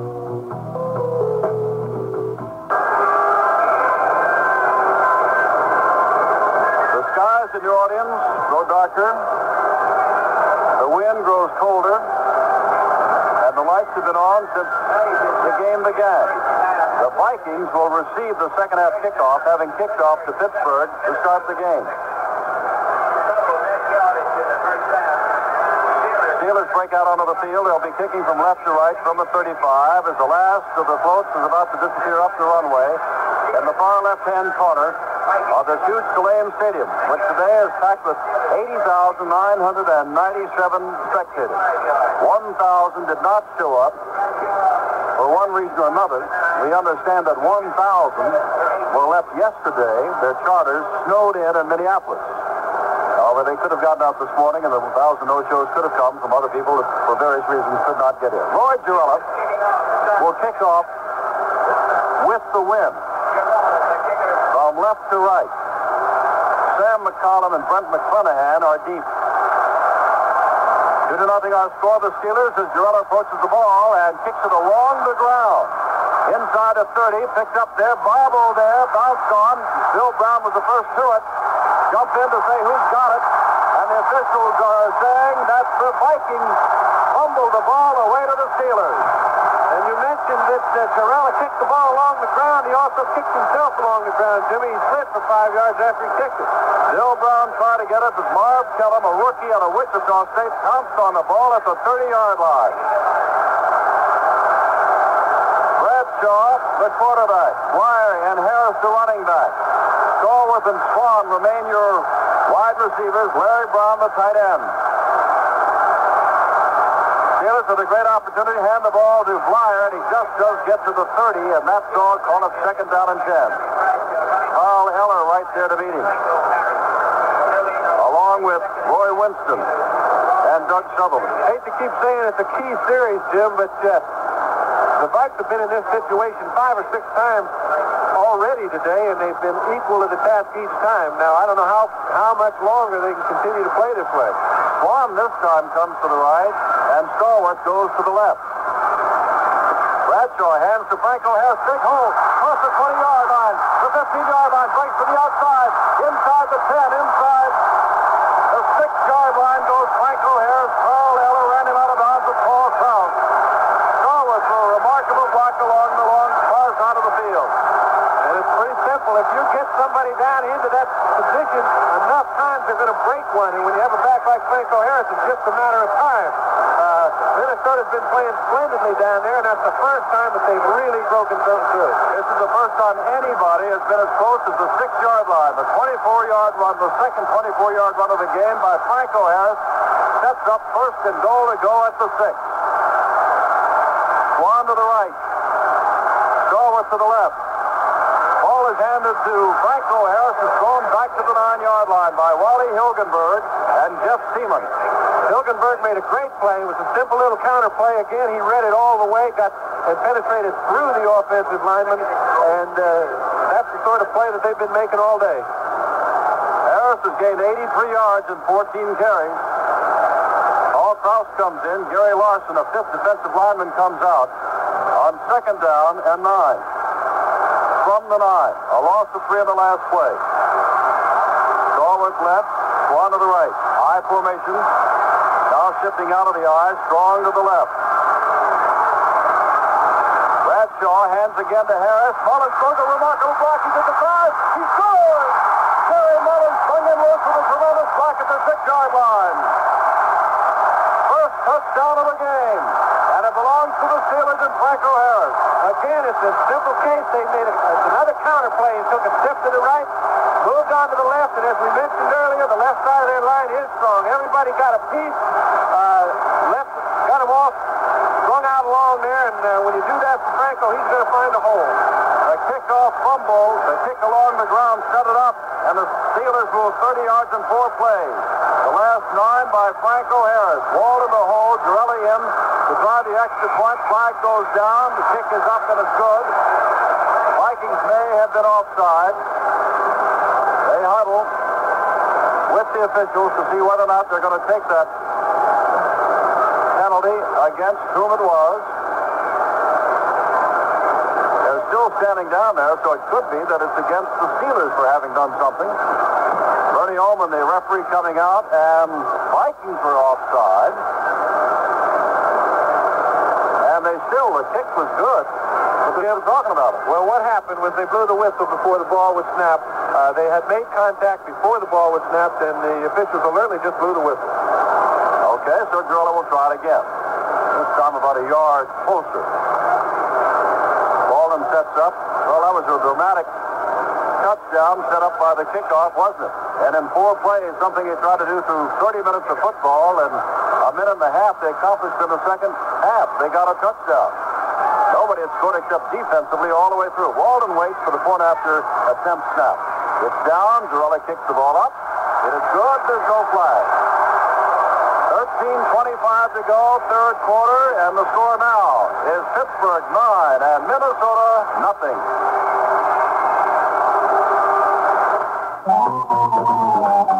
Well, the balloon is rising, the flags are flying, and there goes the Oom-Papa of the band. Chrysler Corporation's Car Clearance Carnival is underway.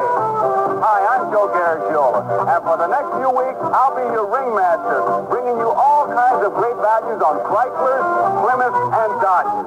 Now, we've got a lot of cars to move, and we're going to move them. So if you want to make a great deal on a new car, watch for my Carnival announcements.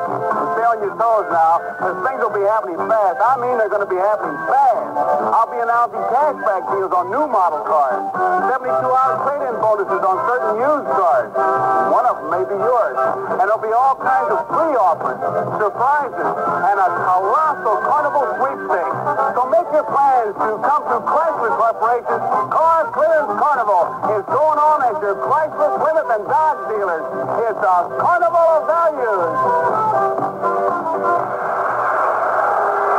Wind at his back will kick the ball away again to McClanahan and McCullum. It was his kick along the ground that Brown couldn't handle, and Marv Kellum got that set up the score. Well, sending hands on hips, now is ready. This time he kicks it off deep, wind at his back. McCullum waits for it at the 2-yard line. He's across the 10, the 15, breaks up the middle, and down he goes on a tackle by number 51, Lawrence Taves, who tripped him up as he went past the 25-yard line.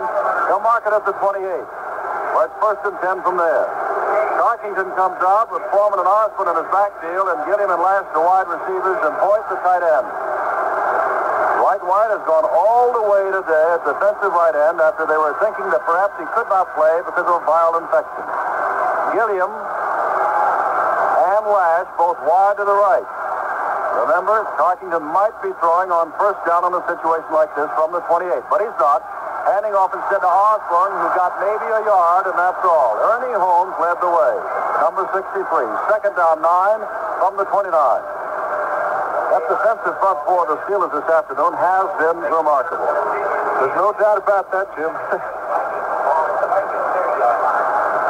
L.C. Greenwood, Joe Green, Ernie Holmes, Dwight White, the linebackers Jack Ham, Jack Lambert, Andy Russell, corners J.T. Thomas, Mel Blunt, safeties Mike Wagner, and Glenn Edwards, who made a tremendous play defensively in the first half. Second down 9, Foreman trying to angle from left to right, may have gotten another yard across the 30. So it's third and long yardage. And Mean Joe Green made the stop. He did. Ernie Holmes was a little disappointed. He thought he had picked off the handoff. He got right back in the backfield and really caused that thing to be broken down before it got started. Lawrence Taves comes in. No one has gone out yet. And now Ernie Holmes goes out. So Taves, the fourth linebacker, is in. On third down, and a long 7 from the 31. Tarkington rolling to his left this time, dumps the ball out to Foreman. Foreman is very close to the first down and may have it at the 38-yard line. Andy Russell made the tackle. Instead of rolling right as Tarkington was doing throughout most of the first half, he rolled to the left this time and found Foreman. And Tarkington appears to be upset, which could mean that he's just shy, the way they're marking it, of a first down. He is, Jim, and he's short. I tell you what Foreman's so disgusted about is he's short because he slipped. Well, as we said, it has been raining here 2 days ago throughout much of last night. This artificially turfed field was not covered. They've got about a foot to go. Tarkington is still along the sideline.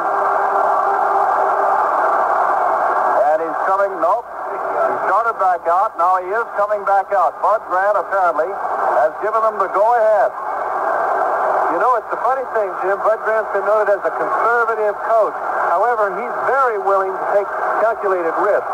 And right now is a very crucial time in this ball game. If they're to punt, they really haven't done anything outstanding. This could definitely give them a lift. All right, fourth down and about a foot from their own 38-yard line.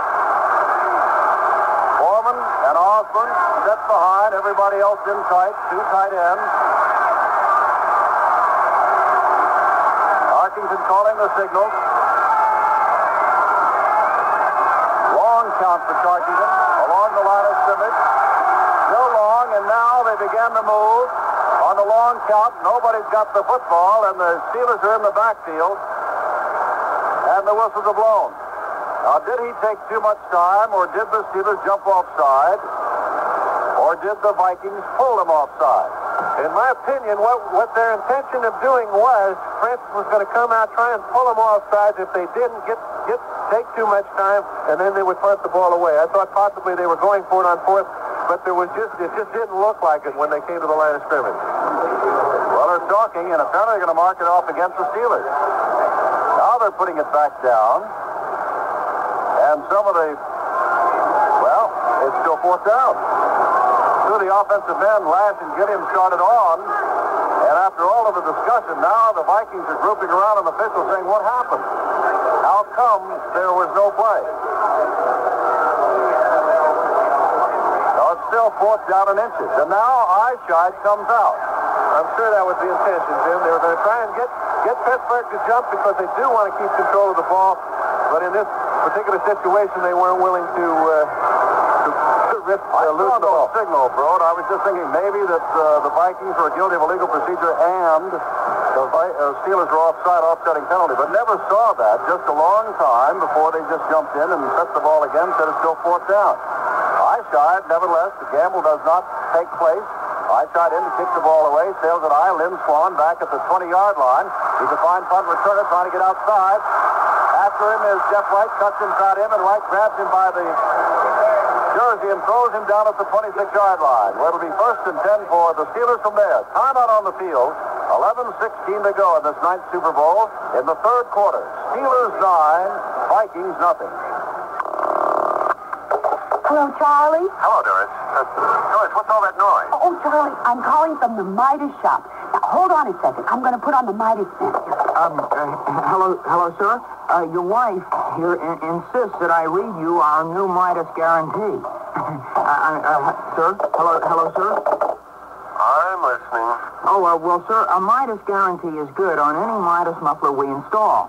It's good on any American car for as long as you own it. Tell him about the free part. Oh, yeah. Right. And if anything goes wrong, we'll put in a new muffler free of charge. Did you hear that, Charlie? Free of charge. Listen, that even includes the installation. Yeah, but honey, there's nothing wrong with our muffler. Well, did it come with a guarantee like Midas's? No, but... Well, then there's something wrong with it. With our new Midas guarantee, you'll never have to buy another muffler for your car. At Midas, we're specialists. We have to do a better job. Hello again from New Orleans. Jim Simpson and John Brodie. We say hello to you who are listening in this country. And around the world, we've had letters wrote over the years from people under the polar ice cap, from people in Vietnam, from people in Europe who've listened on Voice Network or Armed Forces Radio. It's 9-0. 11:16 to go, third quarter. First down for the Steelers on their own 26. They are moving with the wind. Franco has the ball, cuts upside across the 30-yard line. Harris bails out, lost the football. Battle for it at the 36-yard line. They're down on the 36-yard line. Harris dropped the ball. Looked like he might have had a shot at it. Vikings look like they had a shot at it, and it belongs to the Steelers at the 36-yard line, very close to a first down. And looks like Harris recovered his own fumble. Both guards today, Jim, playing for Pittsburgh, have done an outstanding job. That time, Jim Plack came over and made a fine block on Roy Winston to enable them to get the play underway. A little earlier on the scoring play, Jerry Mullenfold made a real fine block on the cornerback. Second down and about a half a yard to go. Bradshaw will go for the first down and perhaps put it up here. He is going for the first down. Harris bangs for the first down out to the 40-yard line, where it's an easy first down. Roy Winston makes the stop, along with Alan Page. We'll add some more yardage to that total of Franco Harris, who has now gained 106 yards and 17 carries, and we've got 25 minutes of football left. Franco Harris has scored the only touchdown of the game. Franco Harris is playing like a most valuable player in the game. But a long way to go yet. First down from the 39-yard line for the Steelers. Bradshaw throwing on first down. Down and out pattern across the way to Lynn Swan. Jackie Wallace makes the stop. Makes that Stallworth, not Swan. 82, not 88. Nevertheless, it's a gain from the 40 out to the 48-yard line, where it's second down and 2. Very safe type of throw also, Jim.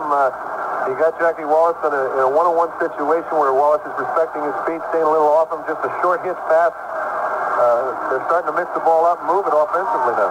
Stallworth to the left, Swan to the right. Steelers have been a good second-half ball club all year long, offensively and especially tough defensively in the second half. Franco Harris bangs for more yardage on the first down. Going behind his own left tackle and guard, Roy Winston came across the line of scrimmage to make the stop at the 48-yard line of the Minnesota Vikings, where it's first down, Pittsburgh Steelers. You know, there is a saying that your first trip to the Super Bowl, you don't win it, except for the first Super Bowl of the year, and then, of course, Weave Eubank did with the Jets. The Steelers are trying to do it. Nothing but a saying, Jim. This is Minnesota's third. They're down 9-0 midway in the third quarter. And more importantly, it's shown no offense at all. Bradshaw, ball on his hip. In trouble. Gets away. He's strong. Gets the block. Comes up to the 50-yard line and runs out of bounds into the Minnesota bench. A gain of, well, after all that running, maybe a yard, and maybe he lost a yard. But Bradshaw was in deep trouble at his own 35. Really was, and Hilgenberg had him and threw him out, and that play was made totally by Bradshaw, and even though it gained only 1 yard, it was a real big play. Well, let's give him more than one, John. They've now marked the ball in front of all those Minnesota Vikings who are standing up in front of us, about 4 yards, down to the 44, so give him 4. Second down and 6. Big difference. Bradshaw's strong, 230 pounds. Runs the ball, this time himself. Gets his quarterback straight ahead and gain a yard. So it's third down and about 5. That time you can see that Hilgenberg is a little frustrated that he didn't throw Bradshaw for a loss on the last play, and this play he got a little lick in. Wasn't called late, but it was awful close. Wertzimer, Odell, and Brown come in. Winston, Seaman, Hilgenberg come out. For the Vikings on third down. And a long 4 to go. The ball at the 43-yard line of the Vikings. Stallworth drops out to the left. Swan swings out to the right. Bradshaw looks to the right. Now to the left. Perhaps calling an audible. Now steps behind the center. Now hands off straight ahead. Carl Eller really made mincemeat of the running back on the play, Rocky Blythe. It was the kind of play where they were stunning. Carl was going to stunt to the inside. He ran right through Rocky and made a great play. So it's fourth down. And now the Steelers will have to kick it away. 7:20 to go in this third quarter. Bobby Walden, one time a running back at Georgia, and for 3 years a running back in the Canadian League. Been a punter all the way here in the National Football League. Steps back to his 45. Jackie Wallace, the middleman of the 3 deep for the Minnesota Vikings.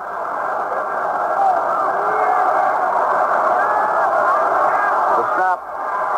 Walden gets it high, bounding down at the 10, rolls for the end zone and into the end zone, and will come out to the 20-yard line. Ball goes into the end zone for touchback, will come out to the 20, first and 10 for the Vikings. And with 6:49 to go here in the third quarter, Van Tarkington and the Minnesota Vikings will try to get something going. They have had very little success, and especially so on the ground. There's no doubt about that. We keep saying the same thing, Jim. I don't know what else one can say. He's going to have to get something started. I'm glad I don't have the problem right now. Well, Lash and Gilliam go out wide to the right, both on the same side. First down from the 20-yard line. Ball is handed. Rolls. Down goes Chuck Foreman in the backfield. May have lost the football. They're jumping in. He was knocked down immediately. I don't believe it's a fumble, but he went down in a hurry and the ball squirted away. They ruled very definitely it was not a fumble. A kind of play where they ruled that it was a fumble after he hit the ground and then the play's dead. Mel Blunt stepped in to say something, and apparently Joe Green, his teammate, didn't like what he was going to say or was saying, so he very quickly stepped between them. Lauren Taves takes over for Andy Russell, who is limped to the sideline. Second down, 11. Tarkington rolling to the right. That's what he likes to do. Knocked away by L.C. Greenwood again. Picked out a mid-air by Tarkington. Who goes deep to Gilliam. Gilliam's got it at the 50-yard line. And wrestled out of bounds by Glenn Edwards. That's no play, Jim. He cannot throw the ball twice. And once he's thrown it and completed it to himself, it's over. And you'll see it come back. The flag is down at the 10-yard line. Francis knows that, too. I tell you, that's what he's trying to get going. That's not the flea flicker where you hand off to somebody and they give it back to you. He threw it. It was batted away for the third time today by L.C. Greenwood. Tarkington picked it out and perhaps thought maybe he could just get away with something. Worth trying anyway. But it didn't work. And it'll come back. Well, we told you that the top runner for the Pittsburgh Steelers, Franco Harris, is over 100 yards. Chuck Foreman has carried 8 times for a total of 9 yards today. That is really shutting down your running game. And if you think that's something, remember the Oakland Raiders, whom a lot of people respect, gained 29 total yards on the ground against the Steelers. The ball has been put back at the line of scrimmage where Foreman was knocked down 2 plays ago. It is now third down and 11. That's just an incompleted pass. Gilliam both come to the left this time. Third and 11. 9-0 Pittsburgh. 5:58 to go, third quarter. Tarkington hands the ball to Foreman. Breaks up the middle and gets out near the 30-yard line, and he may have the first down at the 30. That's the best run of the day for any Viking back. It was a simple little draw play. It's the first time they've broken anything right through the secondary, and it was done on a delay action, letting the Pittsburgh front four make their charge and let their own charge take them out of it. On the 30-yard line, first and 10 for the Vikings. They're going against the wind, which is a chilly one today. Gilliam comes to the right, Lash to the left. Tarkington would be throwing into the wind. He'll have the wind at his back in the fourth quarter. Tarkington hands off to Osborne, and Ernie Holmes is right there to wrestle him back. Dropped him back at about the 27, but they're going to give him a yard gain. It will be second down and 9 from the 31. Well, L.C. Greenwood, Joe Green, Ernie Holmes, and Dwight White have had quite a day. Osborne has carried 5 times, or rather 7 times, for 5 yards. And before that 10-yard burst by Foreman, he had 9 yards. So that's 26 yards unofficially today. For the first time, he's got somebody in motion. It's Foreman. Ball is handed off to Osborne. In the backfield, he is knocked down. L.C. Greenwood, an outstanding defensive player today, knocks him down at the 27-yard line. And you know, it's rare when you see a man tackle at his own backfield, but the Vikings have had that happen nearly a half dozen times today. They have had it happen, and they're playing in a stunt situation. LC's crashing through there. There was a hole for Osborne to get through, but he couldn't get to it in time. Third down and 13 to go. Last time on third and long, it was Foreman who popped up the middle on the delayed draw. Lash to the left, Gilliam to the right. Tarkington desperately trying to get on track, drops straight back, now rolls out to the right. Now fires for Stu Boyd. His tight end, he's got it. Edwards knocks him down. First down across the 50-yard line. They'll mark it at the 45. Boy, I tell you, Francis hung in there. And against Pittsburgh, it's a tough thing to do. He was fighting for time.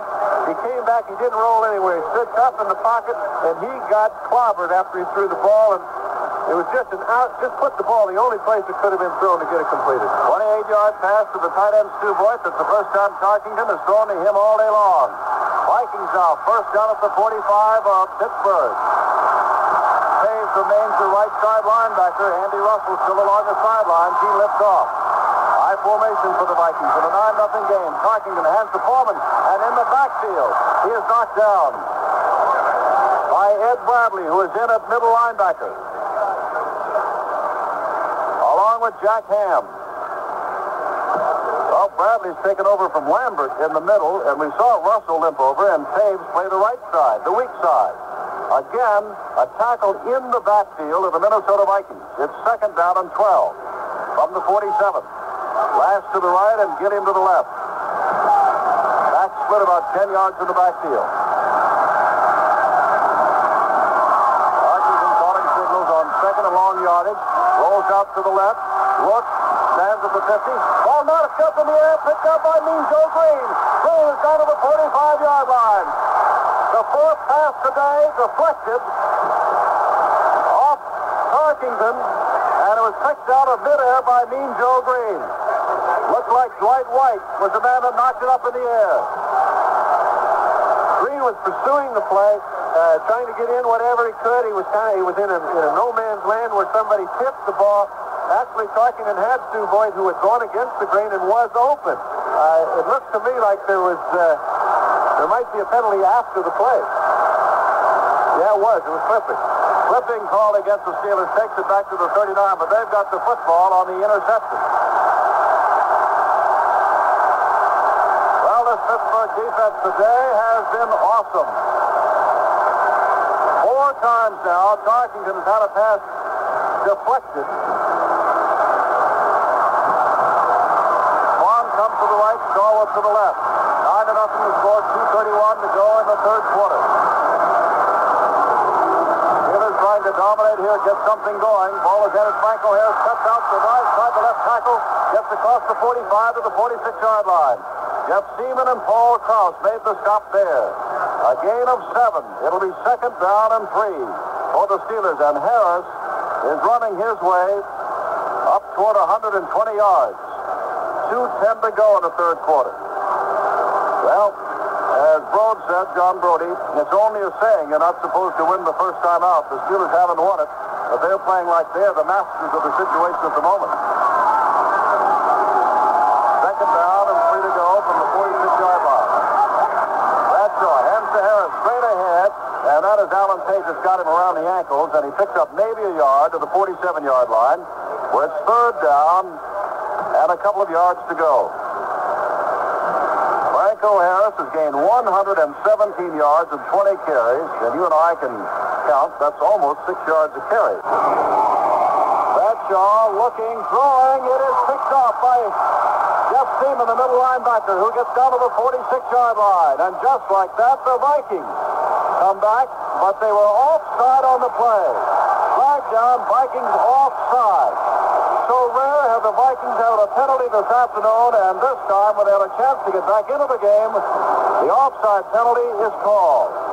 Linebackers just played it perfect. That's just a tough break. There's nothing you can say about that. I had just mentioned that Bradshaw had no need to throw anything that wasn't safe, and I'm not to say that he shouldn't have thrown that ball. I was a little surprised that he didn't run the ball again. 5-yard penalty that gives them the first down in Minnesota territory from the 49-yard line. Big penalty there. Bradshaw still with the football. Hands off to Franco Harris, who gets a couple of yards from the 49 to about the 47-yard line. Wally Hilgenberg and Jeff Seaman came in to make the tackle. And it'll be second down. And let's call it 9 yards to go. Less than a minute to go here in the third quarter. There have been 2 scores, both by the Steelers. One by their defense, a safety, one by their offense. A 9-yard run by Franco Harris after the opening kickoff of the second half along the ground. It was bobbled by Minnesota, and Kellum recovered at the 30 to set up their scoring drive. Nobody has driven more than 30 yards for any score. There haven't been too many scores. Harris starts around the right side, runs into Jim Marshall, runs past Jim Marshall, and gets down to the 45-yard line, where it's third down and 6. Jeff Seaman, the middle linebacker, floated over from that spot to make the stop. Minnesota, Jim, has made a living on capitalizing on other people's mistakes. And right now, it's very mandatory that they get one because and Pittsburgh just hasn't given up any. Unofficially, Pittsburgh has rushed for 193 yards, Minnesota for 19. I doubt that they'll get this play off. They're counting down, 3, 2, 1. It's going to be the end of the third quarter. With 1 quarter to go, the Steelers have the football, 3rd and long, and they've got the lead. Pittsburgh 9, Minnesota nothing.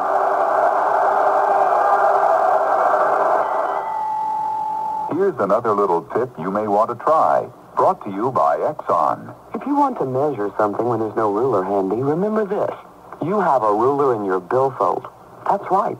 You can use a dollar bill for a ruler. It's just a wee bit over 6 inches long, about 6 1/8 inches to be more exact. So when you're out shopping and you want to see if something will fit at home, just pull out a dollar and start measuring. Use a dollar bill for a ruler. That might come in handy. Your Exxon retailer hopes this little tip will help you sometime, because helping people is what good service is all about.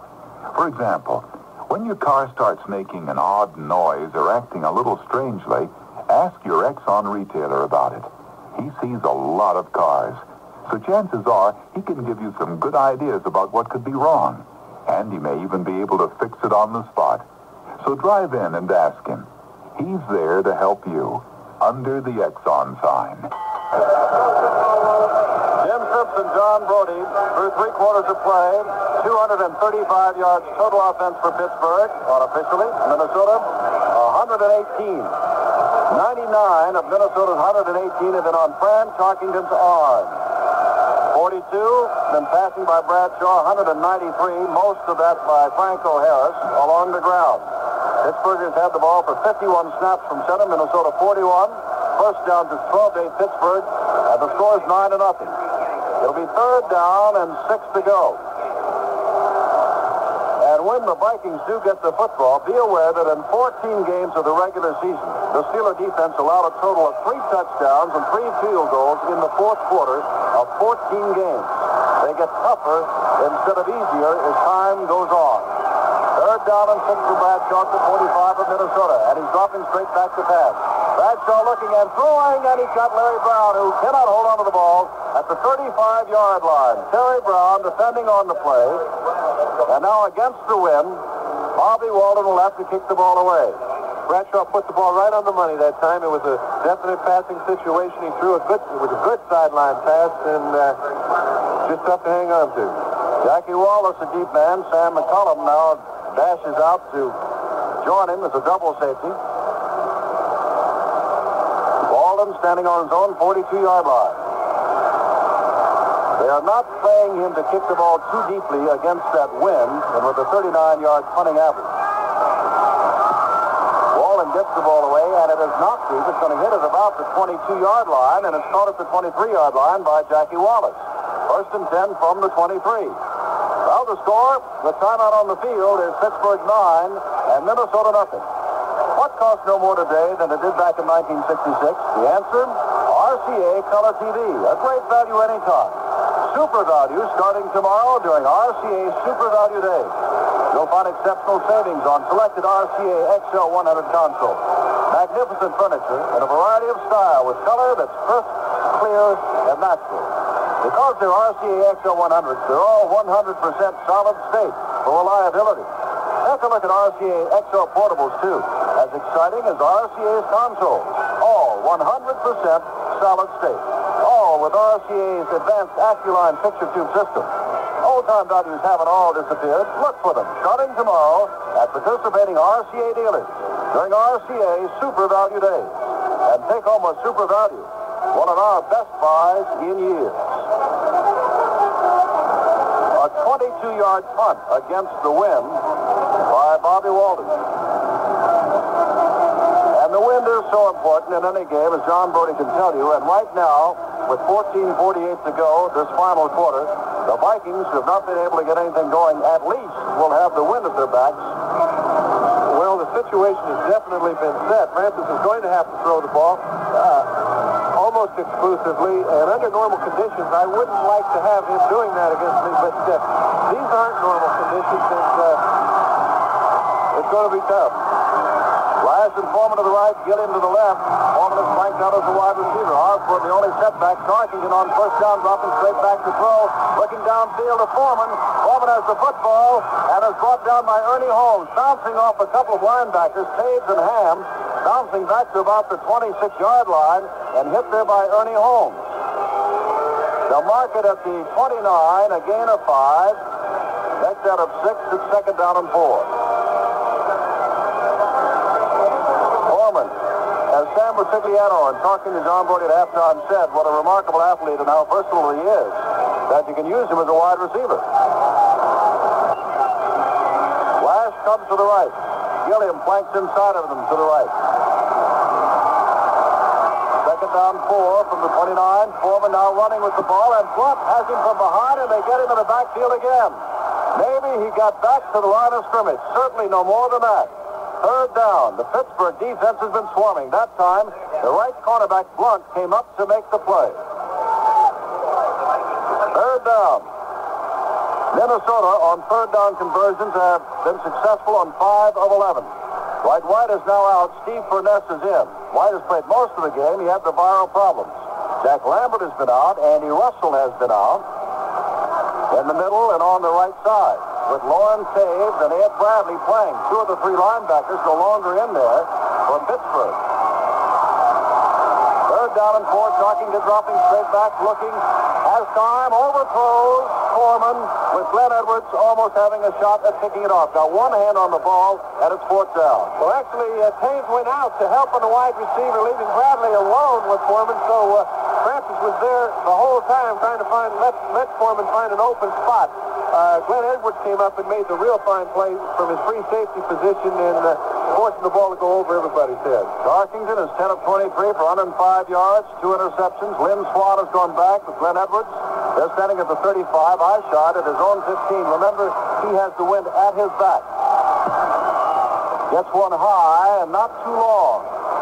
No fair catch called for by Lynn Swan at the 35, who gets out to the 46-yard line. An 11-yard return. Kingsrider makes the stop. It's first and 10 from there.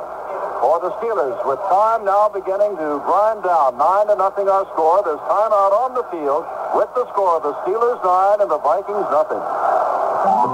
Folks, I'm here at Chrysler Corporation's Car Clearance Carnival, and we got some kind of sweepstakes going on. It's your chance to win the use of a brand new Chrysler, Plymouth, or Dodge free for a year. That's right. You get to pick the car, the style, the model, the whole thing, and then it's yours for a year. And folks, we'll be picking 48 winners. You count them. 48. One for every day of the carnival, and you could be one of them. So listen, if you're a licensed driver and you're 18 or over, get down here and enter the colossal carnival sweepstakes. But hurry up now. The sweepstakes ends February 28, 1975. There's no purchase necessary. Entry blank and complete details for the sweepstakes are available at your Dodge and Chrysler Plymouth dealers, except we're prohibited by law. So come on, folks. Don't just sit there. Get down to your Chrysler, Plymouth, and Dodge dealers. It's a carnival of values. From chilly, damp New Orleans, where it is unseasonably cool today and a lot of wind, the Steelers have the ball first and 10 on their own 46 with 13:05 to go. That's how far away they are from giving Mr. Art Rooney his first championship in 42 years. The Vikings are still looking for their first of Super Bowl play. This is the third try, but they need 2 scores to go ahead. First down, Bradshaw calling signal. Handing the ball, and it's lost, and it's picked up by the Vikings. At the 47-yard line, Franco Harris dropped the ball, and the Vikings bounced on the ball. Looks like it could be Paul Krause that got it. He is a ball hawk. And now, the Vikings, as Tarkington drops on the field, have a chance to get in this. And again, the defense of the Steelers is called on. This is really what you could see they've been waiting on all day. They made it happen a couple times and didn't get credit for it. This one was a certain turnover, and now we're going to see. Last to the left, get him to the right. Vikings trying to get back in it. Tarkington's going to throw on first down. Heaving it long down the field. Gilliam is there out of bounds, and the flag goes down on Mike Wagner. It'll be interference on Wagner inside the 10-yard line. Wagner complaining with the official on the play, but they're going to have a first and goal to go. And in 2 plays, a fumble and a pass interference penalty, the Vikings are right back in the ball game. And they haven't had John Gilliam on the outside. They've been keeping him inside most of the day, using 2 receivers on the same side of the field. All year long, Francis has been throwing the ball whenever he sees the right defense down to Gilliam on first down. That's the first time it's happened today, and it's really right up their alley. Kingsrider comes in as a second tight end. First and goal to go from the 5-yard line. White has come in. Cornett has gone out defensively.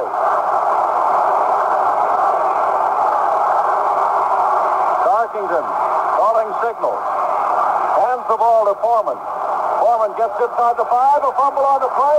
Picked up by the Steelers, and they run it out to the 17-yard line. But the official's calling it back, but it belongs to the Steelers as Foreman fumbles. Vikings with a golden opportunity. Lose it on the first play. First and goal to go at the 5. It belongs to the Steelers at the 7. I can see Joe Green out there. He's about as pumped up as I've ever seen one, man. He's rooting his offense on. These guys have made every defensive play a team can make, and they don't want it to get away. Well, as we look at the instant replay, I don't know if we can tell who recovered the fumble. Joe Green went after it. So did a few other folks in there, and it's Green that picked it up and started to run. So credit Joe Green. Franco Harris, who fumbled last time, gets the ball again, tracks across the 10 out to the 15-yard line. Picks up 9 yards on the play before Jeff Steeman and Carl Eller make the stop. And the Steelers began to run it out with 12 and a half minutes to go. They lead by 9. They were picked by anywhere from 1 to 3, even though this is their first Super Bowl appearance. Harris has 129 yards and 24 carries. The Super Bowl record was set a year ago of 145 yards by Larry Zonka. Second down, at about 1.5 yards. Ball is handed again to Harris, who tries to crack outside, still on his feet, and gets to the 15-yard line, and that's all. Well, the thing we've got to keep in mind is 9-0. Despite this incredible effort, and it's one of the best defensive efforts I have ever seen, we must say that the Vikings, their defense has done a fine job. It's only 9-0, so no one has moved it that well. Well, let's just tell it like it is, Dero. Lynn Swan goes out, and Mike Webster comes in at center now. He's the man they use on snaps. This is a 3rd down play. 3rd down and 2. And the Vikings were up and stop it short. Rocky Flyer hit by Alan Page, number 88. And now the Steelers must punt. And they're punting against the wind here in the 4th period. Jackie Wallace will be going back. They've come awfully close, Kurt, several times to blocking punts. They've really been putting a big rush on, particularly from the right side. Bobby Walden. Only one man back, that's Jackie Wallace. He's in Pittsburgh territory. He's shortened up because of the breeze. 20-mile-an-hour wind that Walden is punting into. Look out! They got it. And it's a Pittsburgh touchdown. Oh, and back oh! Terry Brown recovered it. Nice ball, Dero. Well, you talk about effort, I'll tell you. You've got to give him such great credit. I believe Matt Blair blocked it. Matt Blair, 59. Let's look.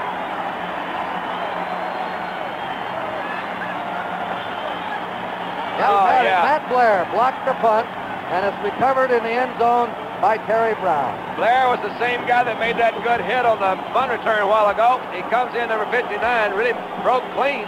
There are 3 or 4 of them around there. That's what you call show business, folks. It's turned around a brand new ball game. All right, Grouse was spotted. That was Brian Kickett. It's incredible. A team with about 30 yards rushing had a chance to win this game. Oh, good. He did. Hit the left upright. Hit the left upright. Son of a gun. And now the Vikes will kick off, and the score is Pittsburgh 9, Minnesota 6.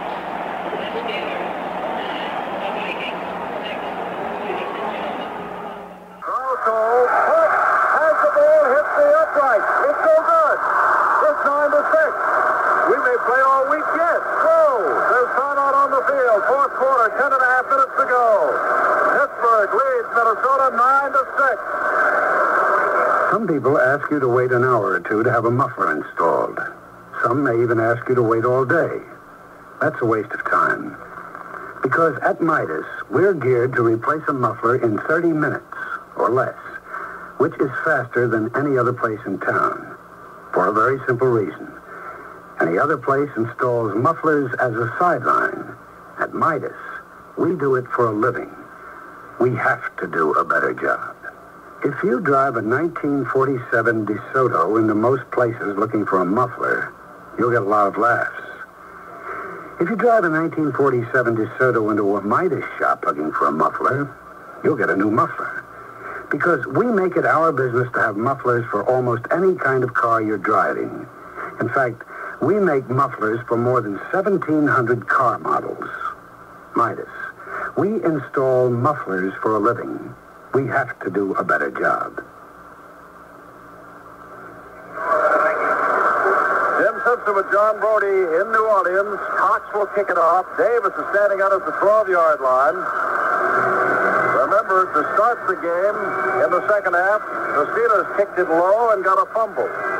They're not staying deep despite the fact that Cox has the wind at his back. 9-6, 10.5 minutes to go. And now the ball has been blown off the tee. So Cox will trot up and put it down again. That wind is blowing here in New Orleans. And many of the people who were here have succumbed to the weather because now we see many empty seats in the upper deck across the way. Kicked along the ground. Picked up by Reggie Harrison at the 20-yard line. Reserve back. Gets outside and is run out of bounds at about the 34-yard line where it'll be 1st and 10. Brent McClanahan ran him out of bounds. First down at the 34. Well, it has been defense that has scored two of these scores today. A safety for Pittsburgh and a block kick into a touchdown. The lead points, the touchdown by Pittsburgh set up by a low kickoff that was recovered at the 30-yard line and run in from the 30 by Franco Harris on a 9-yard counter after the 3 other plays that got it down to the 9-yard line. Bradshaw, oh my, Franco Harris is really hit by Jeff Seaman head on. And for the first time today, a Steeler man hardly makes it back to the line of scrimmage, and Harris does not make it back to the line of scrimmage. Second down, 11. You get a turnover like they just got and a big break and get them back in the ball game, that gives them new life. It's remarkable how they hung in there, having been seen no result for 3 quarters, and they've definitely got reason now. Stallworth to the left, Vaughn to the right.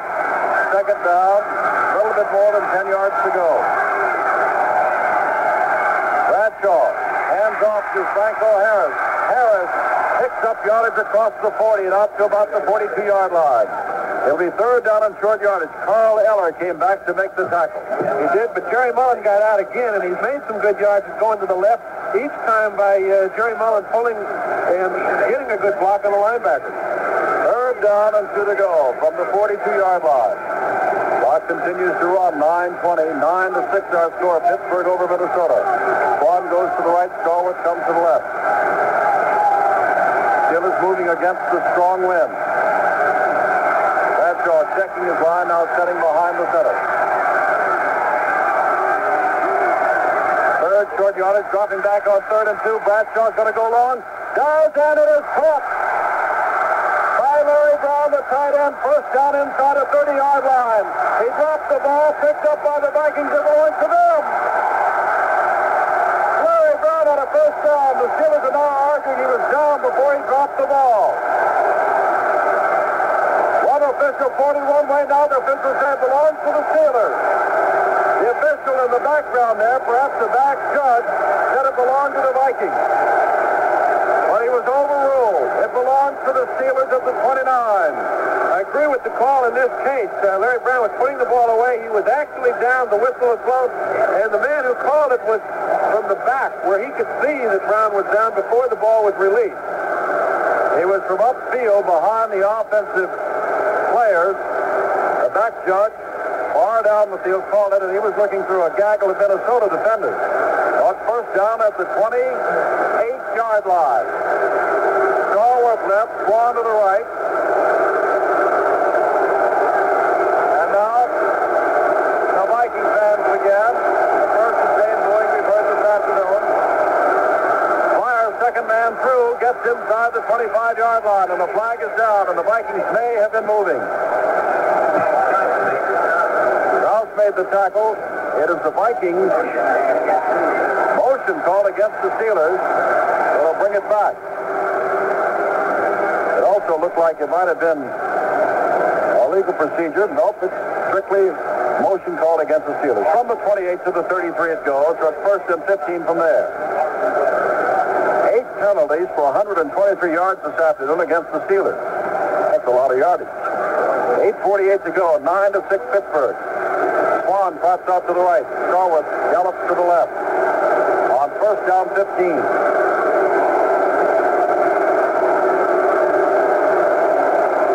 Bradshaw hands to Blyer, who may have gotten a yard. And that's all. It'll be second down and 14. From the 33-yard line. Alan Page, Jim Marshall there to make the stop. Been a most unusual Super Bowl game. First safety ever. Jarella has had his first punt of the year blocked. Cox, his extra point, hits the goal post. I've never seen, Jim, so many second down, 14-15 situations. That's what we've got now, second down.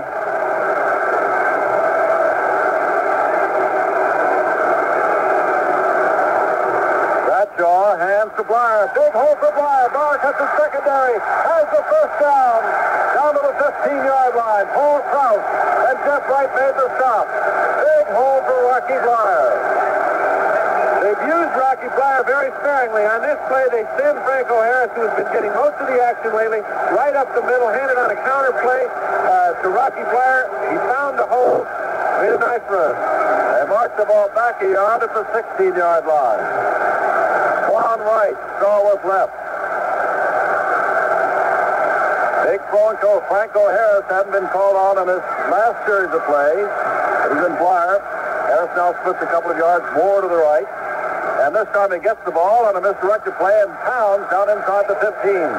Goes from the 16 down to about the 13, where Eller and Seaman made the stop. Second down. And 6 to go as they mark the ball at the 12-yard line. 9-6, 7:04 to go. On that play, we had a chance to look at the instant replay, and it clearly showed that Larry Brown was indeed down before he fumbled. So if there's a question in your mind, we have looked at it on television, and it was the proper call. Swan to the right, Stallworth to the left. Second down, 6 from the 12. Harris trying to get outside, does not, except perhaps a yard to the 11-yard line, and that's about all. It'll be third down. Linebackers Winston and Seaman came in to make the tackle. This, Jim, is really a big play. If they get a leading by 6, is a long difference from leading by 10. And by no means is Minnesota out of the game if they score 3 points yet. If they score 7, it looks awful bleak. Third down, 5 to go from the 11-yard line. Stallworth left, Swan to the right, back split in the backfield. Bradshaw dropping back to throw. Bradshaw looking, Bradshaw throwing, has his man, first down at the 6-yard line. Paul Krause makes the stop of Rocky Blyer, who came out of the backfield and takes it to the 6. Excellent play, and Bradshaw hung back there, waited. Offensive line gave him exceptional protection. He let the whole coverage develop, and then Blyer came out on a delay pattern, picking up the first down. Good call, good execution. First down from the 6-yard line. 5:28 to go in the game. Larson has come in. Krause has come out. They've got 5 defensive linemen. Eller, Sutherland, Larson, Page, and Marshall. Stallworth goes out wide to the right. Mullins has become a tight end. They have thrown to him in this situation. Number 72, an offensive guard and tackle, is on that left side now, but they give the ball to Harris, who pounds inside the 5-yard line, down to about the 3. So Roy Winston came up to make the tackle. 5 minutes, now less than 5 minutes to go in this 9-6 ball game. They mark the ball at the 3, and it's second down from there.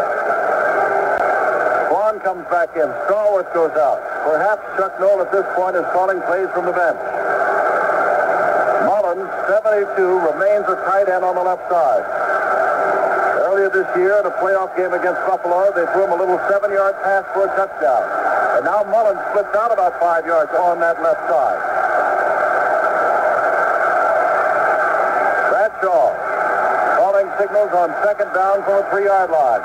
Bradshaw hands the ball off to Harris, and Harris just gets back to the line of scrimmage. Jackie Wallace led the tacklers in as Hilgenberg was shadowing Mullins all the way. But it was a running play all the way, and now it is third down. The ball placed down at the 4. Third down from the 4. And all the time, the clock keeps moving. There's just under 4 minutes to play now, and it's very vital that they hold them here. As I mentioned earlier, if they can keep it under 7 points, they're still very much in this game. Rouse comes in, and Hilgenberg, the right side, weak side linebacker, comes out. On third down and 4.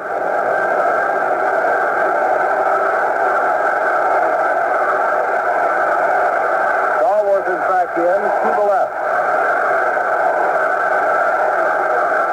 Bradshaw rolling to the right, looking to the right, now throwing into the end zone. Touchdown, Larry Brown.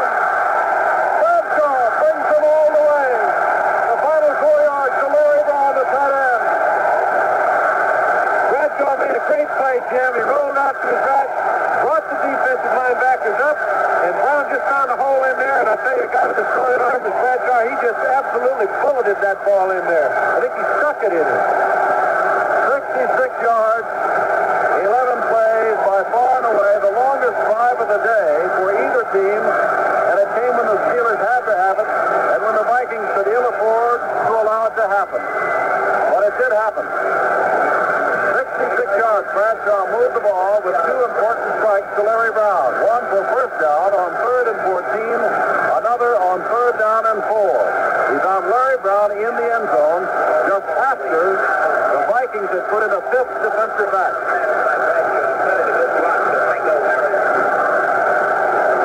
Wallen coming out to hold. He was not on the field. Chuck Noll had to motion him out on the field. He is the holder for Girella.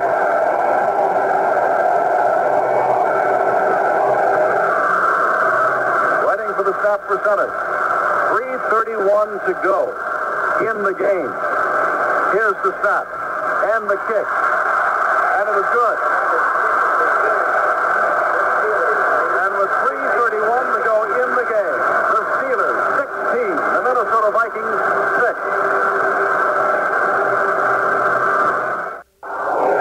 Along with John Brodie, Jim Simpson back in the audience. 3:31 to go. Girella will kick it off into the wind. They're up by 10 points. Ball is kicked into the wind, and it is very short. And it's taken by McClanahan at the 18-yard line. McClanahan trying to swing right, gets across the 30-yard line, gets out across the 35, and is wrestled down by Jim Allen, a defensive back, as he hits to the 39-yard line. It'll be 1st and 10 for the Vikings, and Fran Tarkington have gone to the field. The situation is such that Francis doesn't have a lot of time to make a drive in any consistency at all. What he has to do is put the ball up, get some big breaks and some long gainers so that he can get the ball back and get it back into position to kick another field goal. That's the only chance they have, so I doubt if you'll ever see the ball go on the ground. Last to the left, Gilliam to the right. High formation, Tarkington with the ball, rolling out to the left, looking, throwing downfield. It's going to be intercepted by Mike Wagner across the 40, back across the 50, throws into the 45, and down to the 41-yard line.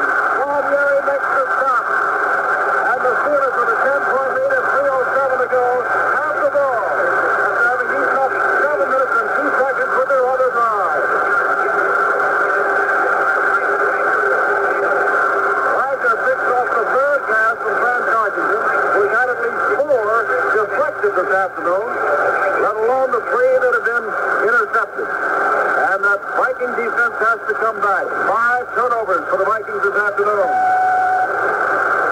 From the 41-yard line, Steelers put the ball in play. Swan goes out to the right. Stallworth to the left. Bradshaw, you would assume, as the clock continues to run, would keep the ball on the ground. 3:07 to go. Bradshaw hands the ball off to Harris, who bangs across the 40-yard line down to the 39-yard line. Stopped momentarily at the 41. He got to the 39. The hit made by Wally Hilgenberg. Clock continues to run. And as they shot back to the middle, let's cut out for a second. Let's pause 10 seconds for safety identification. WMAQ Chicago goes country on January 15th.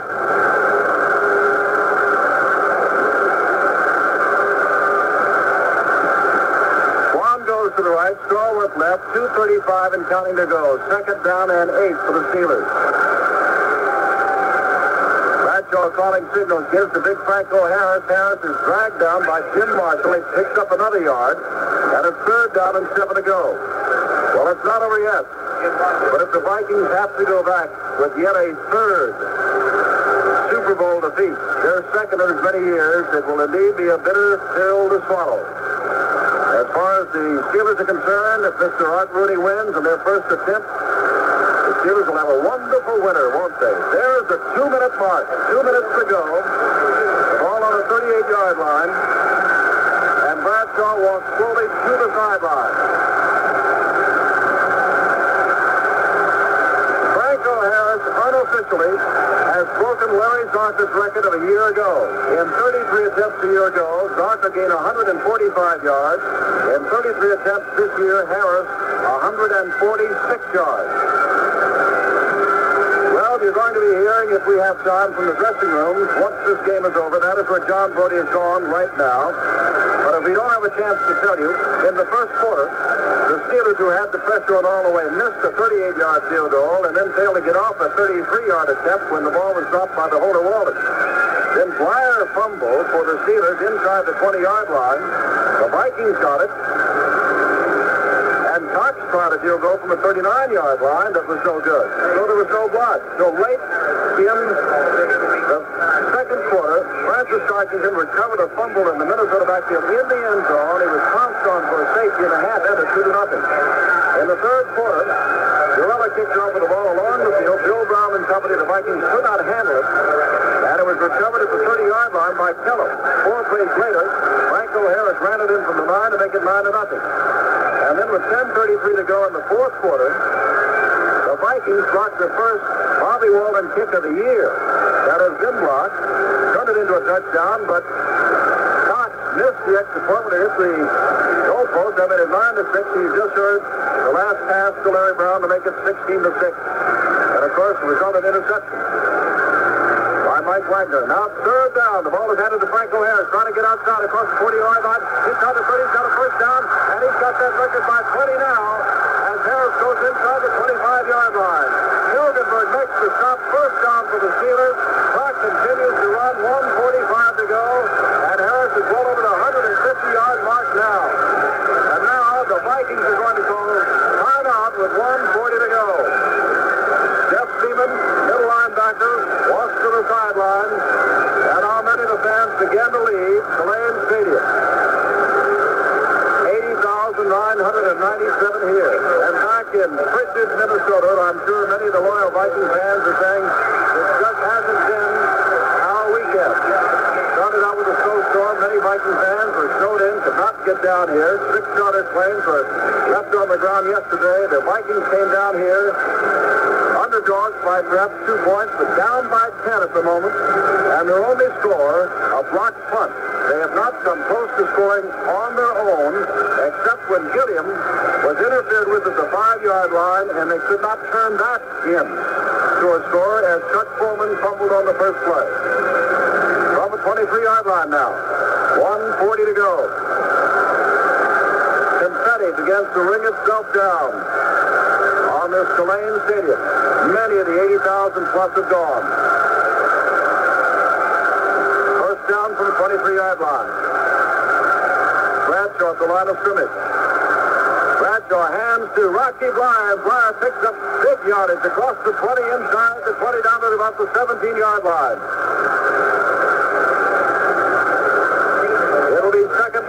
4 to go. A gain of 6 for Blyer. Clock continues to run. The Vikings have not called timeout. They're down by 10, 1:20. The 9th Super Bowl is coming to a close. Blyer's gained 68 yards himself. Franco Harris has the new record. We'll give you the unofficial total for Harris in a moment. 158 yards for Franco Harris thus far. A Super Bowl rushing record. And he gets, there's an end around the Swan, and they played it perfectly. Carl Eller waiting for it, and throws him back to the 26-yard line. 51 seconds to go. Swan tried it end around. As John Brodie indicated, the way Swan, or the other wide receiver that's going to take the end around, winds up.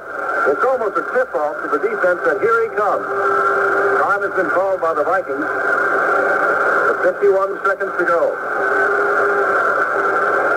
Well, the season, with the exception of the Pro Bowl game, which is a week from Monday, comes to a close.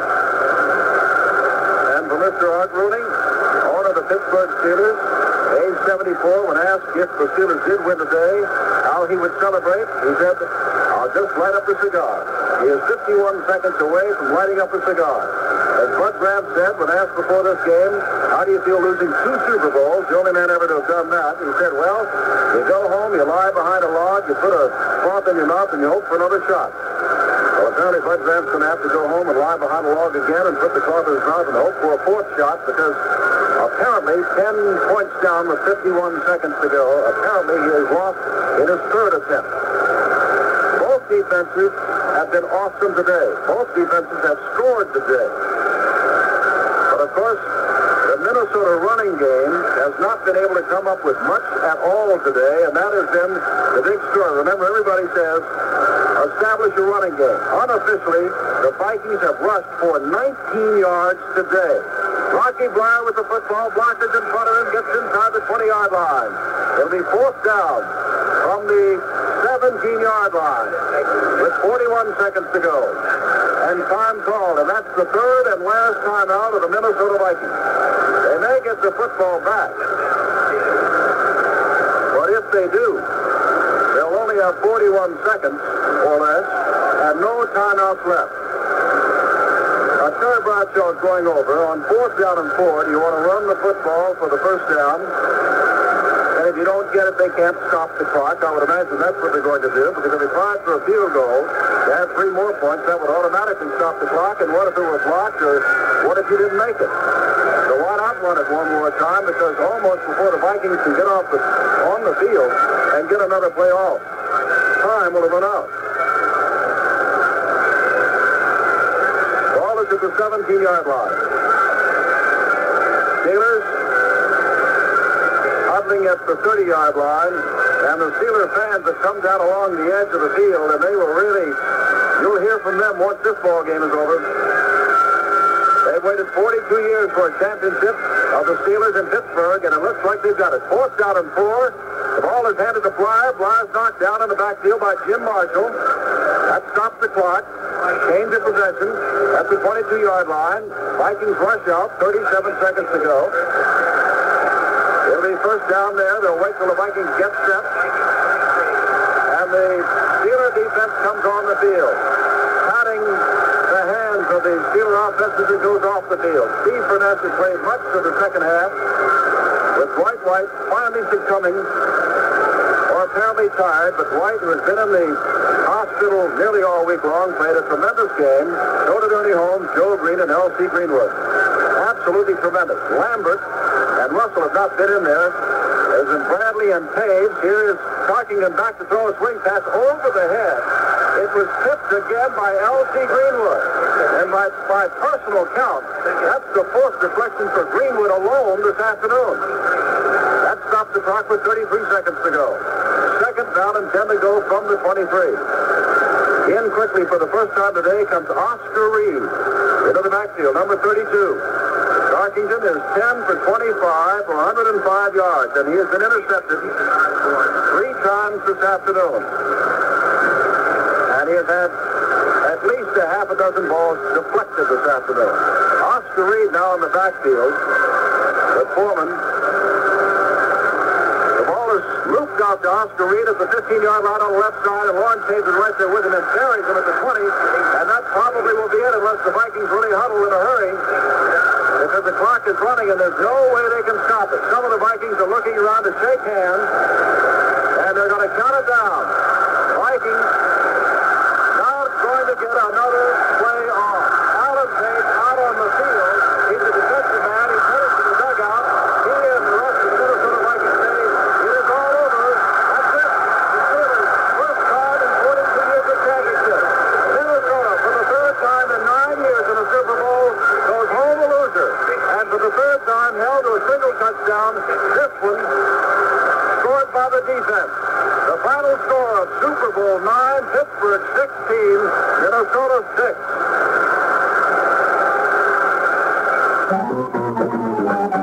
Well, the balloon is rising, the flags are flying, and there goes the Oom-Papa of the band. Chrysler Corporation's Car Clearance Carnival is underway.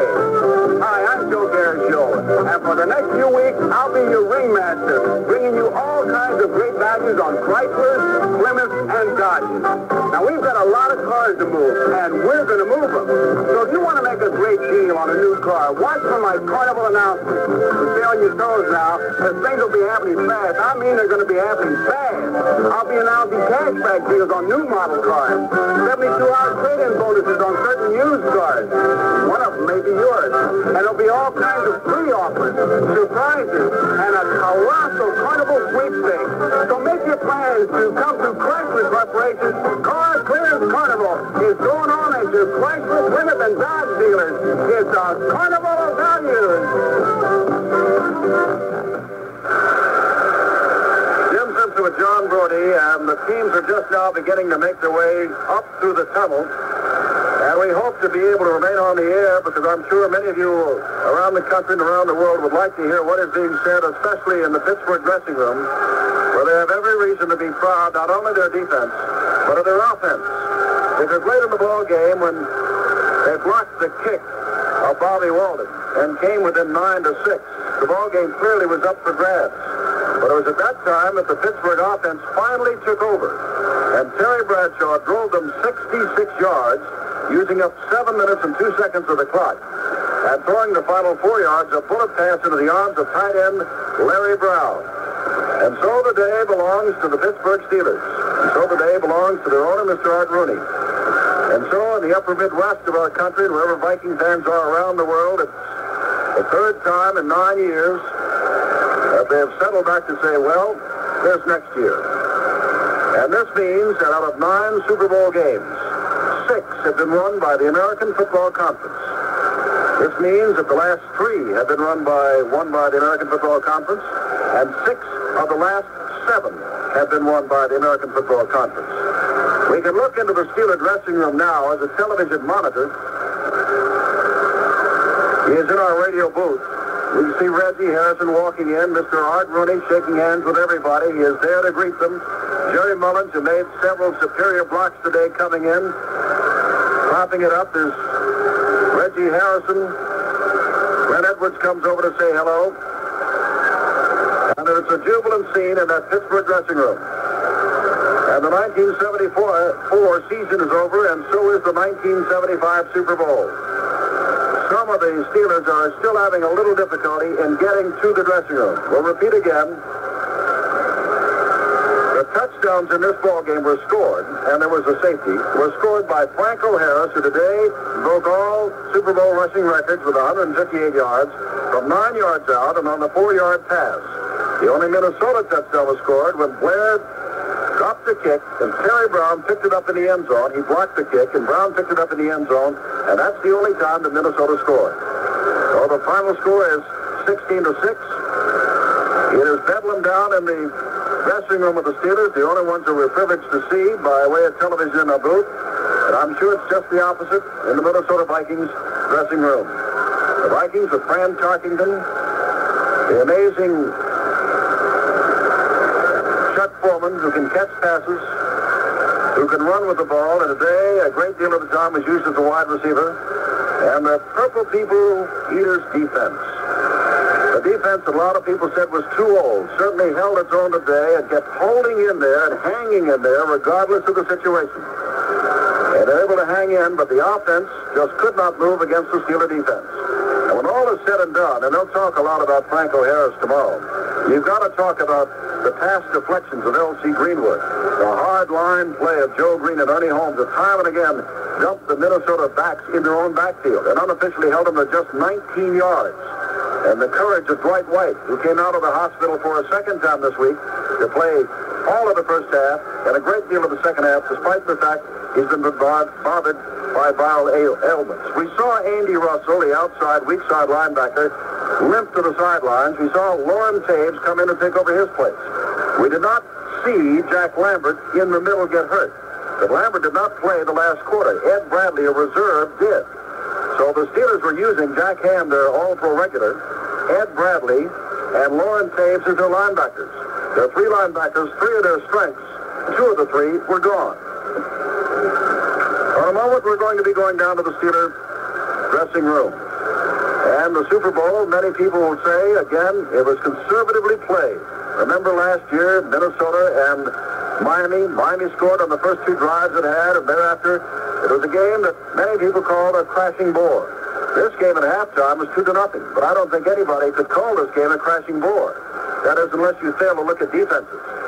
Obviously, there were no great offensive players until Franco Harris and the Steelers got things untracked in the second half. And Harris raced to 158 yards, and Bradshaw in the final moments was able to move them for 66 yards in a score. But the defense on both sides was tremendous. There was hard hitting, there were interceptions, there were deflections, and it was a game in which the kicking game counted for a lot. Because remember, the kickoff of the second half set up the first touchdown of the Pittsburgh Steelers when it was fumbled, kicked along the ground. And it was the punting of Bobby Walden when it was blocked that gave the Minnesota Vikings their only score. So it was a game of defense and the kicking game. And right now, we're about to go down into the Pittsburgh dressing room to pick up the action down there to just see what is happening in the Pittsburgh dressing room with the jubilant Mr. Art Rooney. And I say that knowing Mr. Rooney very well. When I say jubilant, he will have a quiet, slow smile on his face and a cigar in his mouth, and he'll be walking around congratulating each one. You know, there are a lot of kind owners around the National Football League and baseball and professional sports, but not many will bring their greenskeepers, their groundskeepers, and everybody associated with the team to a situation like a Super Bowl for Pittsburgh, far off New Orleans. Art Rooney did just that. We're still hanging on with the opportunity of going down to the dressing room and to hear from the Pittsburgh Steelers. In the meantime, we will tell you that our coverage today of Super Bowl IX has been produced by Ed Smith and our technical supervision by Dan Hozak. We'd like to remind you also that on February the 1st, as we look ahead to what's ahead in sports, that Barry Tompkins joins NBC Radio on February the 1st. And on each weekend, thereafter, we're going to have 14 reports of what is going on in sports on NBC Radio. That's your NBC local station. Terry Bradshaw, many wondered about his braininess. Could he look over the defenses? Could he call the plays? Or did he just have a strong arm and a strong body? There were several plays called today of misdirection on the running game. And certainly his passing, some of the passes that were knocked down or one that was intercepted, he really put on the money. So Bradshaw had a great day today, even though offensively I would imagine the day belongs to Franco Harris. He did score the touchdown. He did break the rushing record. Defensively, well, I don't know how they're going to pick a defensive player for this. L.C. Greenwood certainly did a lot. The defensive backs did a lot. Joe Green did a lot. Ernie Holmes. You cannot fault the play, for example, of Carl Eller or Alan Page. But you must realize the fact that they usually give that kind of award to a man on the winning team. And there are many outstanding men on the Pittsburgh winning team. Well, apparently we're not going to be able to get down to the Steeler dressing room. It's a disappointment for me, and I'm sure for you too. So we'll just have to say that the final score is 16-6 in a defensive battle which the Steelers have won their 9th Super Bowl. And today's 9th Super Bowl has been brought to you by RCA, makers of RCA XL 100 solid state color TV. Exxon Company USA, who says, let's make every mile count. Midas. Remember, when it comes to what's under your car, at Midas, they're specialists. They have to do a better job. And by Chrysler Corporation, your Dodge and Chrysler Plymouth dealers invite you to see the Chrysler Car Clearance Carnival. Now this is Jim Simpson along with John Brodie from chilly Tulane, where the Minnesota Vikings have been killed by the Pittsburgh Steelers 16-6. Goodbye, and this has been an NBC Radio Network Sports presentation. We're now in the locker room of the victors, and we have, of course, the commissioner, the head coach, and Mr. Rooney. Commissioner? Well, Mr. Rooney, for over 42 years, you've been making more friends, I think, than anyone in the history of sports. If I had to guess right now, I would say that your strongest emotion would not be one of personal happiness, but happiness and relief for those fans in Pittsburgh and your friends all over the country that your team and your organization didn't let them down today.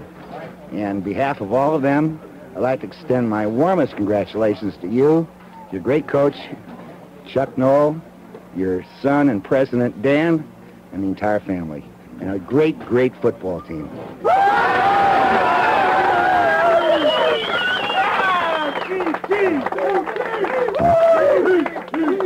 Thanks, Pete. I'm grateful to the players and to Chuck Noll and his staff and to all the people in our organization. That this was a great day for me personally and a great day for Pittsburgh. But the players and the coaches all year long thought that they would get this trophy, and I'm certainly grateful to them all. Thank you. Congratulations, sir. I know that so many people that want to visit with you and so much happiness, and there's so many tears in this locker room, and they're all of joy for you, sir. Well, I certainly appreciate it because they're a great bunch of fellas, and I thought that just from being with them all year and being with Chuck Noll and the staff that I'm not a bit surprised that they won the Super Bowl. And we're awfully happy for you, sir. Thank you a lot. I know you want to get down with the ball players, and let me move over and talk with Chuck. Congratulations, Coach. Thank you very much. Boy, it's a big day. Go back a long way in professional football, 15 years now. I shudder to think of it. Yes. Everything went, obviously, the way that you planned. Well, you'd like to say that, but obviously they don't. We had a few mistakes out there, but I think our football team was functioning pretty much like they have all year. They just weren't going to be denied, and they played that kind of football. I think probably in our minds, the most fitting thing about this whole thing was that our defense was able to shut out a team in the championship game in the Super Bowl. I thought that was, I think, demonstrative of the way our team was all year. A great defensive team, our offense doing whatever it had to do to maintain possession and win the game. The only selection, not the only selection, but one of the selections, and when people were deciding whether you should be the favorite or whether the Vikings would be the favorite, is that they would use history. And that the fact that the team basically that had been here before and had been through, the circus of Super Bowl week, this didn't seem to bother your ball club at all. No, as I said going in, they just weren't going to be denied. They had it in their mind that they wanted it very badly, and whatever cost or whatever it was, however hard they had to go, they were going to get it. What does the future hold? Well, we're going to enjoy this right now. We're going to enjoy this right now. Every year, every week, we have to think of the game coming up next week. There aren't any more games, and we're going to relax and enjoy this for a little bit, but I think we're going to enjoy it for just a short time and then get on to next year. And then be ready for next season. All ready? That's right. It comes around fast. Chuck, congratulations again. I know you want to be with the ball players, and we'll be back with more of the locker room and a chance to visit with some of the victors here. Okay, Chuck. All right, we're now back in our interview room, which is just off of the locker of the Pittsburgh Steelers with the quarterback Terry Bradshaw and also, of course, Al DeRogatis, Don Meredith, and John Brodie. And let's just turn it open. Don?